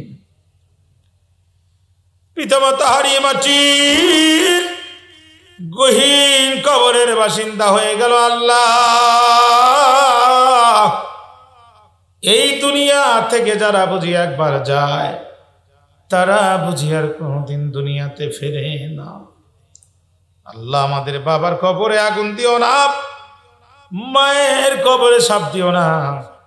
একটু আমার সাথে বলেন, রব্বির হামহুমা কামা রব্বায়ানি সগীরা। আল্লাহ, আমাদের মধ্যে অসুস্থ সুস্থ করে দাও, কন্যা দায়গ্রস্তদের কন্যা দায় থেকে মুক্ত করে দাও, ঋণগ্রস্তদের ঋণ থেকে মুক্ত করে দাও, অভাবীদেরকে খাদ্য দিয়ে দাও, বস্ত্রহীনদেরকে বস্ত্র দিয়ে দাও, সোনার বাংলায় তোমার কোরআনের রাজ কায়েম করে দাও। আল্লাহ, এই এরুলিয়ার মাটি যুদ্ধের রণদামামা বেজে উঠলো তখন, এবার তার কাছে চিঠি লিখলো, ও আবুল আহাব, তুমি তো আমাদের নেতা,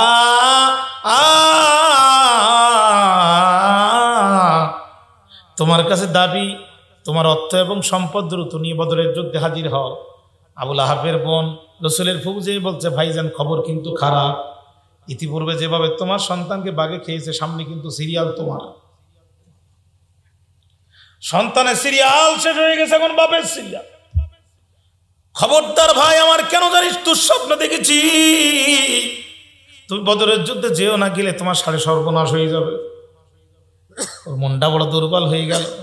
ও চিন্তা করলো, আমি নেতা মানুষ, যুদ্ধে যদি না যায় একটা মানিজ্যতের ব্যাপার, আবার এই যুদ্ধের ময়দানে কিছু টাকা পয়সাও যদি নাই দিই তাও তো সমস্যা। আবুল আহাব খুঁজতে খুঁজতে এক বেদুইনের নাম পেয়ে গেল, যে বেদুইনের কাছে সে তৎকালীন সময় কিছু টাকা পেত, ব্যবসায়ী বেদুইন, ব্যবসা তার ধরা খেয়েছে, দেউলিয়া হয়ে গেছে, টাকা দেওয়ার মতো টাকা নাই। আবুল আহাব ডাক দিয়ে বলে, বেদুইন এই মুহূর্তে আমার টাকা দিবি। বেদুইনকে ব্যবসা বাণিজ্য নয়, টাকা কেমনে দেব? আবুল আহাব ডাক দিয়ে কয়, টাকা যদি না দিবি আমার পক্ষ হয়ে তুই বদরের যুদ্ধে যাবি, হয় টাকা দিবি না বদরের যুদ্ধে যাবি। বেদুইনার উপায় না দেখি শেষ পর্যন্ত রাজি হলো। আবু লাহাব তখন মক্কার কাফেরদের কাছে চিঠি লিখলো, বর্তমানেও তোমাদের সাথে মুহাম্মাদের বিরুদ্ধে ময়দানে আছি, আগেও ছিলাম, তবে আমি গেলাম না, লোক পাঠালাম। কথা বুঝেন নাই? কথা বুঝেন নাই? সুতরাং খেলা যখন শুরু হয়ে যাবে, যে আবু লাহাব গুলোর লাফালাফি করতে দেখতেছেন, এদের একটাও ময়দানে পাওয়া যাবে না।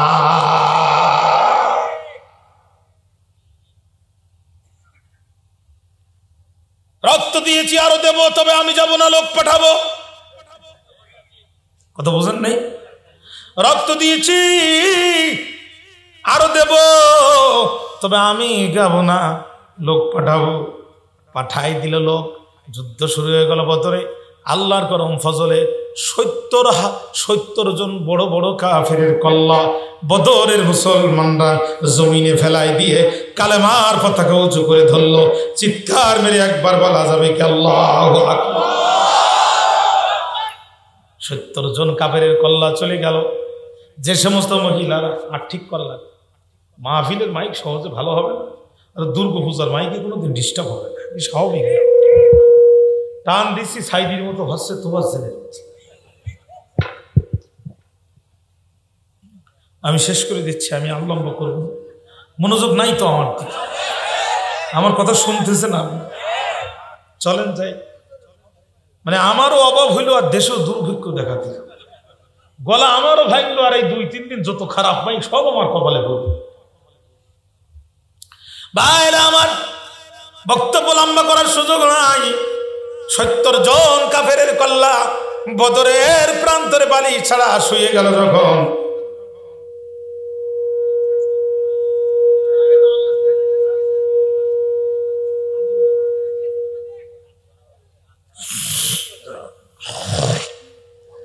বক্তা নিয়ে আসেন 50 জেলা দূর থেকে, আর মাইক নিয়ে আসেন পাশের বাজারের থেকে।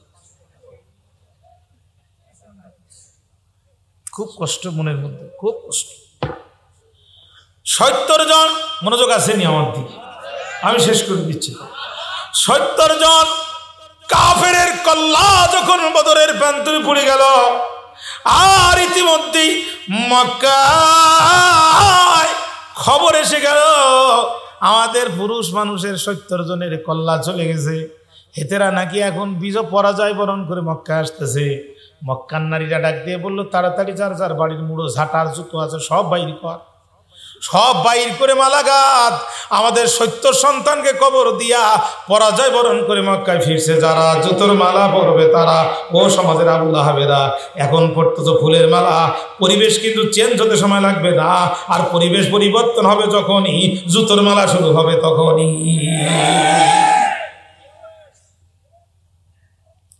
জুতোর মালা মানে মক্কার নারীরা রাজপথ মিছিল করছে। ওরা বদর থেকে ফিরে আসলে জুতার মালা দিয়ে ওদেরকে আলিঙ্গন করবে। প্রস্তুত হয়ে গেল সবাই। ইতিমধ্যে ওরা ফিরে আসলো। বন্ধুরে, তাফসীর প্রমাণ করে বদরের যুদ্ধের মাত্র 7 দিন পরে ভারাক্রান্ত হৃদয়ে নিয়ে আবু লাহাব বসে আছে। হঠাৎ করে তার ঘাড়ের কাছে ছোট্ট একটা পক্স উঠছে। আস্তে করে আবু লাহাব চুলকাচ্ছে, পক্সও চুলকাচ্ছে, বেশ আরাম লাগছে। চুলকাইতে চুলকাইতে আবু লাহাব রাতে ঘুমালো। সকালে উঠে দেখে সমস্ত শরীর পক্সে ভরে গেছে। ও সমাজের আবু লাহাবেরা, বেশি চুলকায় না। একটা পক্স দিয়ে আবু লাহাবের সমস্ত শরীর ভর্তি হয়েছিল। ছোট্ট একটা কারণ কিন্তু তোমাদের বিদায়ের কারণ হতে পারে। সমস্ত শরীর পক্সে ভরে গেল, আর দুর্গন্ধ দেখা দিল। আবু লাহাব তার স্ত্রী উম্মে জামিলার কাছে যায়। উম্মে জামিলা তার শরীরে স্পর্শ করতে দেয় না, কারণ ওই ঘা যখন শরীরে লাগবে ওখান থেকে আর একটা ঘা বাইর হবে। ছেলে উতবার কাছে যায়, মোতাবের কাছে যায়। উতাইবা তো নিয়েছে বিদায়, উতবা মোতাইবা কাছে আসতে দেয় না। আবু লাহাব শুধু তাদেরকে পেতে চায়। শেষ পর্যন্ত 2 ছেলে আর মা বৈঠক বসালো। বাপরে, এখন সাইজ করা যায় কেমনে? এ তো আমাদের ছাড়া কিছুই চিন্তা করে না। এর শরীরে যে ঘা, এইটা তো তার মাথায় থাকে না। তখন 3 জন মিলে বুদ্ধি করে আবু লাহাবের পিছন দিকে হ্যান্ডকাপ দিয়ে দিল। ও সমাজের আবু লাহাবেরা, কোরআনের মুফাসসিরদেরকে সামনে হ্যান্ডকাপ দিয়েছো, সময় আসলে দড়ি দড়ি থাকবে, কিন্তু তোমাদের সামনে আর বাধা হবে না, তোমাদের হ্যান্ডকাপ পিছনে বাধা হবে। আবুল আহাবের পিছনে হ্যান্ডকাপের দড়ি বেঁধে গেল। আবুল আহাবকে ঘরের মধ্যে ঢুকাইয়া সন্তানরা বাইরে দিয়ে তালা দিয়ে দিল। খাবারের সময় হয় যখন জানলা দিয়ে খাবার ফেলে দেয়, আর পিছনে হাত বাঁধা আবুল আহাব কুকুরের মতো জিহ্বা দিয়ে দিয়ে খায়। ও সমাজের আবুল আহাবেরা, যারা আজকে তোমরা নবীকে গালাগালি করছো আর ক্ষমতার হাত দিয়া আল্লাহ নবীর গালি দিয়া ওই মুরতাদের পক্ষে তোমরা সমর্থন করছো, এমন একদিন আসবে আবুল আহাবের মতো কুকুরের পরিণতি তোমাদের বরণ করা লাগবে।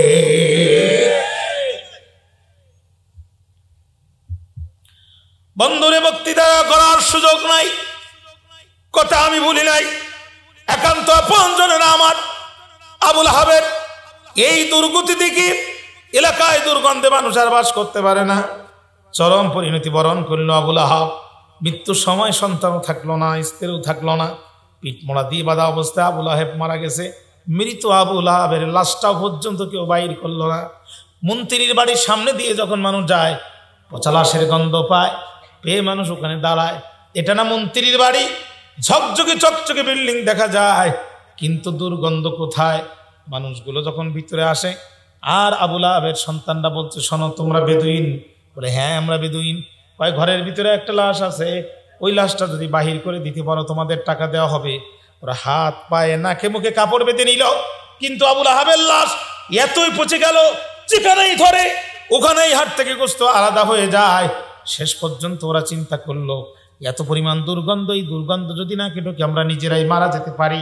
আবুল আহাবেরা রাস্তায় ফেলে ওরা চলে গেল। ও সমাজের আবুল আহাবেরা সাবধান, পরিস্থিতি যদি পরিবর্তন হয়, আবুল আহাবের জানাজাও হয় নাই, আবুল আহাবের কবরও হয় নাই, রাস্তায় দিয়েছিল যখন, কুকুরের খাবার হয়েছিল তখন। পরিবেশ থেকে শিক্ষা নাও, সামনে কিন্তু সেই পরিবেশও আসতেছে। বাইরে আমার লাশ রাস্তায় ফেলে গেল। আমার আল্লাহ ডাক দিয়ে বলল, মা আগনা আনহু মালুহু ওয়া মা কাসাব। আবুল আহাবের সম্পদ তার কোনো উপকারে আসতে পারে নাই, আবুল আহাবের সন্তানও তার কোনো উপকার আসতে পারে নাই। আবুল আহাব অনেক সম্পদ ছিল, সে সাহিবুল কিন্তর, তদানীন্তন ফাইনান্স মিনিস্টার। সম্পদের বড়াই করে আবুল আহাব বলতো, ইন কানা ইয়াকুলু ইবনু আকি হাক্কান ফাআন্নী আফতাদি নাফসি মিনাল আযাবি বিমালি ওয়া ওয়ালাদি। আমার ভাতিজা মুহাম্মদ যেই পরকালের আযাবের কথা বলে, এই আযাব যদি সত্য হয়, আমি আবুল আহাব ওই আযাব থেকে নিজেকে রক্ষা করব দুইটা জিনিস দ্বারা। আফতাদি নাফসি মিনাল আযাবি, ওই আযাব থেকে নিজেকে রক্ষা করব দুইটা জিনিস দ্বারা। এক নাম্বার হচ্ছে বিমালি, আমার সম্পদ দিয়ে, আমার স্বর্ণ দিয়ে, আমার বাড়ি দিয়ে, আমার গাড়ি দিয়ে মুহাম্মাদের পরকালের আযাব থেকে আমি আমার নিজেকে রক্ষা করব। দুই নাম্বার হচ্ছে ওয়া ওয়ালাদি, আমার সন্তানকে দিয়ে আমি এটা রক্ষা করব। সন্তান আবু লাহাবের কাজে আসে নাই, মালও আবু লাহাবের কাজে আসে নাই। যখন এই সমাজে আবু লাহাবদের পতন ঘটবে, সম্পদ এবং সন্তান তাদেরকে বাঁচাতে পারবে না। কথা বলেন ঠিক কিনা?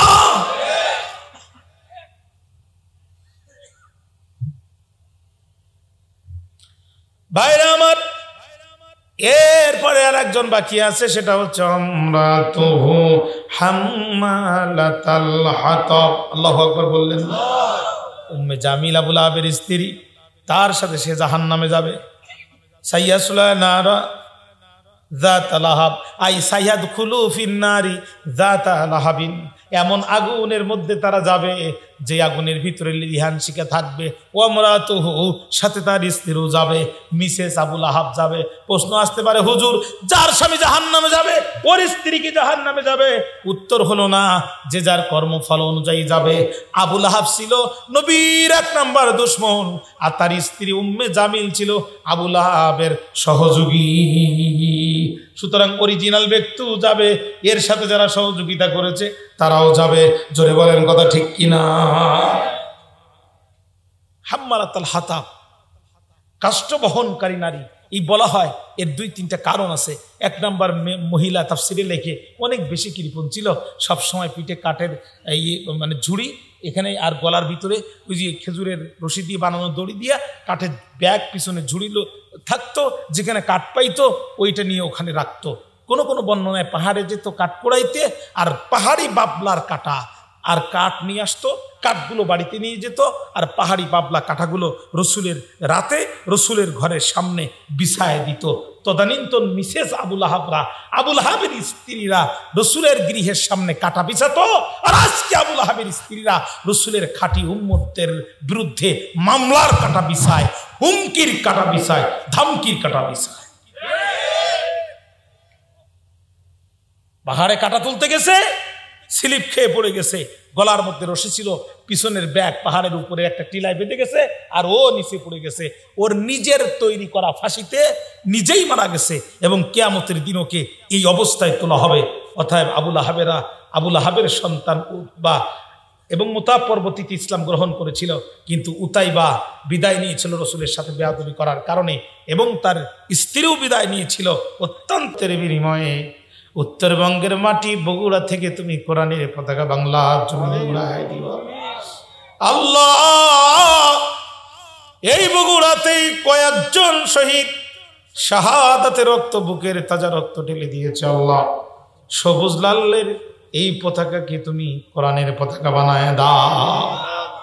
আয় আল্লাহ তাআলা, আজি মাহফিল যে ভাইয়ের আয়োজন করলো, আর শ্রোতা মণ্ডলী যারা আসলো, কাল কিয়ামতের কঠিন ময়দানে তুমি নিজেই আমাদের চেহারা থেকে জামিনের ব্যবস্থা করে দিও। মাহফিলের আয়োজক ভাইদের উপরে খাস রহমত করো। পর্দার অন্তরে মা বোনেরা, কত বোনের কত চাহিদা, কত মায়ের কত নেক মাকসাদ আছে, আল্লাহ পুরা করে দাও। আল্লাহ আমার নানি অসুস্থ, দীর্ঘ 2 মাসের জন্য আমি উত্তরবঙ্গে এসেছি। রব্বুল আলামিন জানি না জীবিত অবস্থায় আপনার দেখতে পাবো কিনা। আল্লাহ আমি তোমার কোরআনের খাতে এতগুলো মানুষ নিয়ে দোয়া করি, আল্লাহ আমার নানির যদি হায়াত থাকে তারে তুমি সুস্থ করে দাও, আর যদি হায়াত না থাকে রব্বুল আলামিন তারে তুমি কালেমার মৃত্যু নসিব করে দাও। আয় আল্লাহ এমন করে আমাদের যে ভাইয়েরা হসপিটালে কাতরায় অসুস্থ, আল্লাহ তুমি তাদেরকে সুস্থ করে দাও। দয়া করে মায়া করে রব্বুল আলামিন তোমার কাছে দোয়া করি, আয় আল্লাহ তাআলা এই গ্রামের যত ভাইরা লেখাপড়া করে মেধা করে দাও আল্লাহ, গ্রামের ফসলে বরকত দিয়ে দাও আল্লাহ, গ্রামের সকল মানুষের মনটা মসজিদের প্রতি নরম করে দাও আল্লাহ। এখানে তোমার ঘরটাকে আল্লাহ তুমি একটা পরিপূর্ণ ঘর হিসাবে কবুল করে নাও। জানি না কোন দিন, কখন, কোথায়, কিভাবে মারা যাবো, মরতে যখন হবে শাহাদাতের মৃত্যু নসিব করে দিও, আর আমাদের জীবনে জারি করে দিও মধুর কালেমা লা ইলাহা ইল্লাল্লাহু মুহাম্মাদুর রাসূলুল্লাহ সাল্লাল্লাহু আলাইহি ওয়াসাল্লাম। আসসালামু আলাইকুম ওয়া রাহমাতুল্লাহি ওয়া বারাকাতুহু।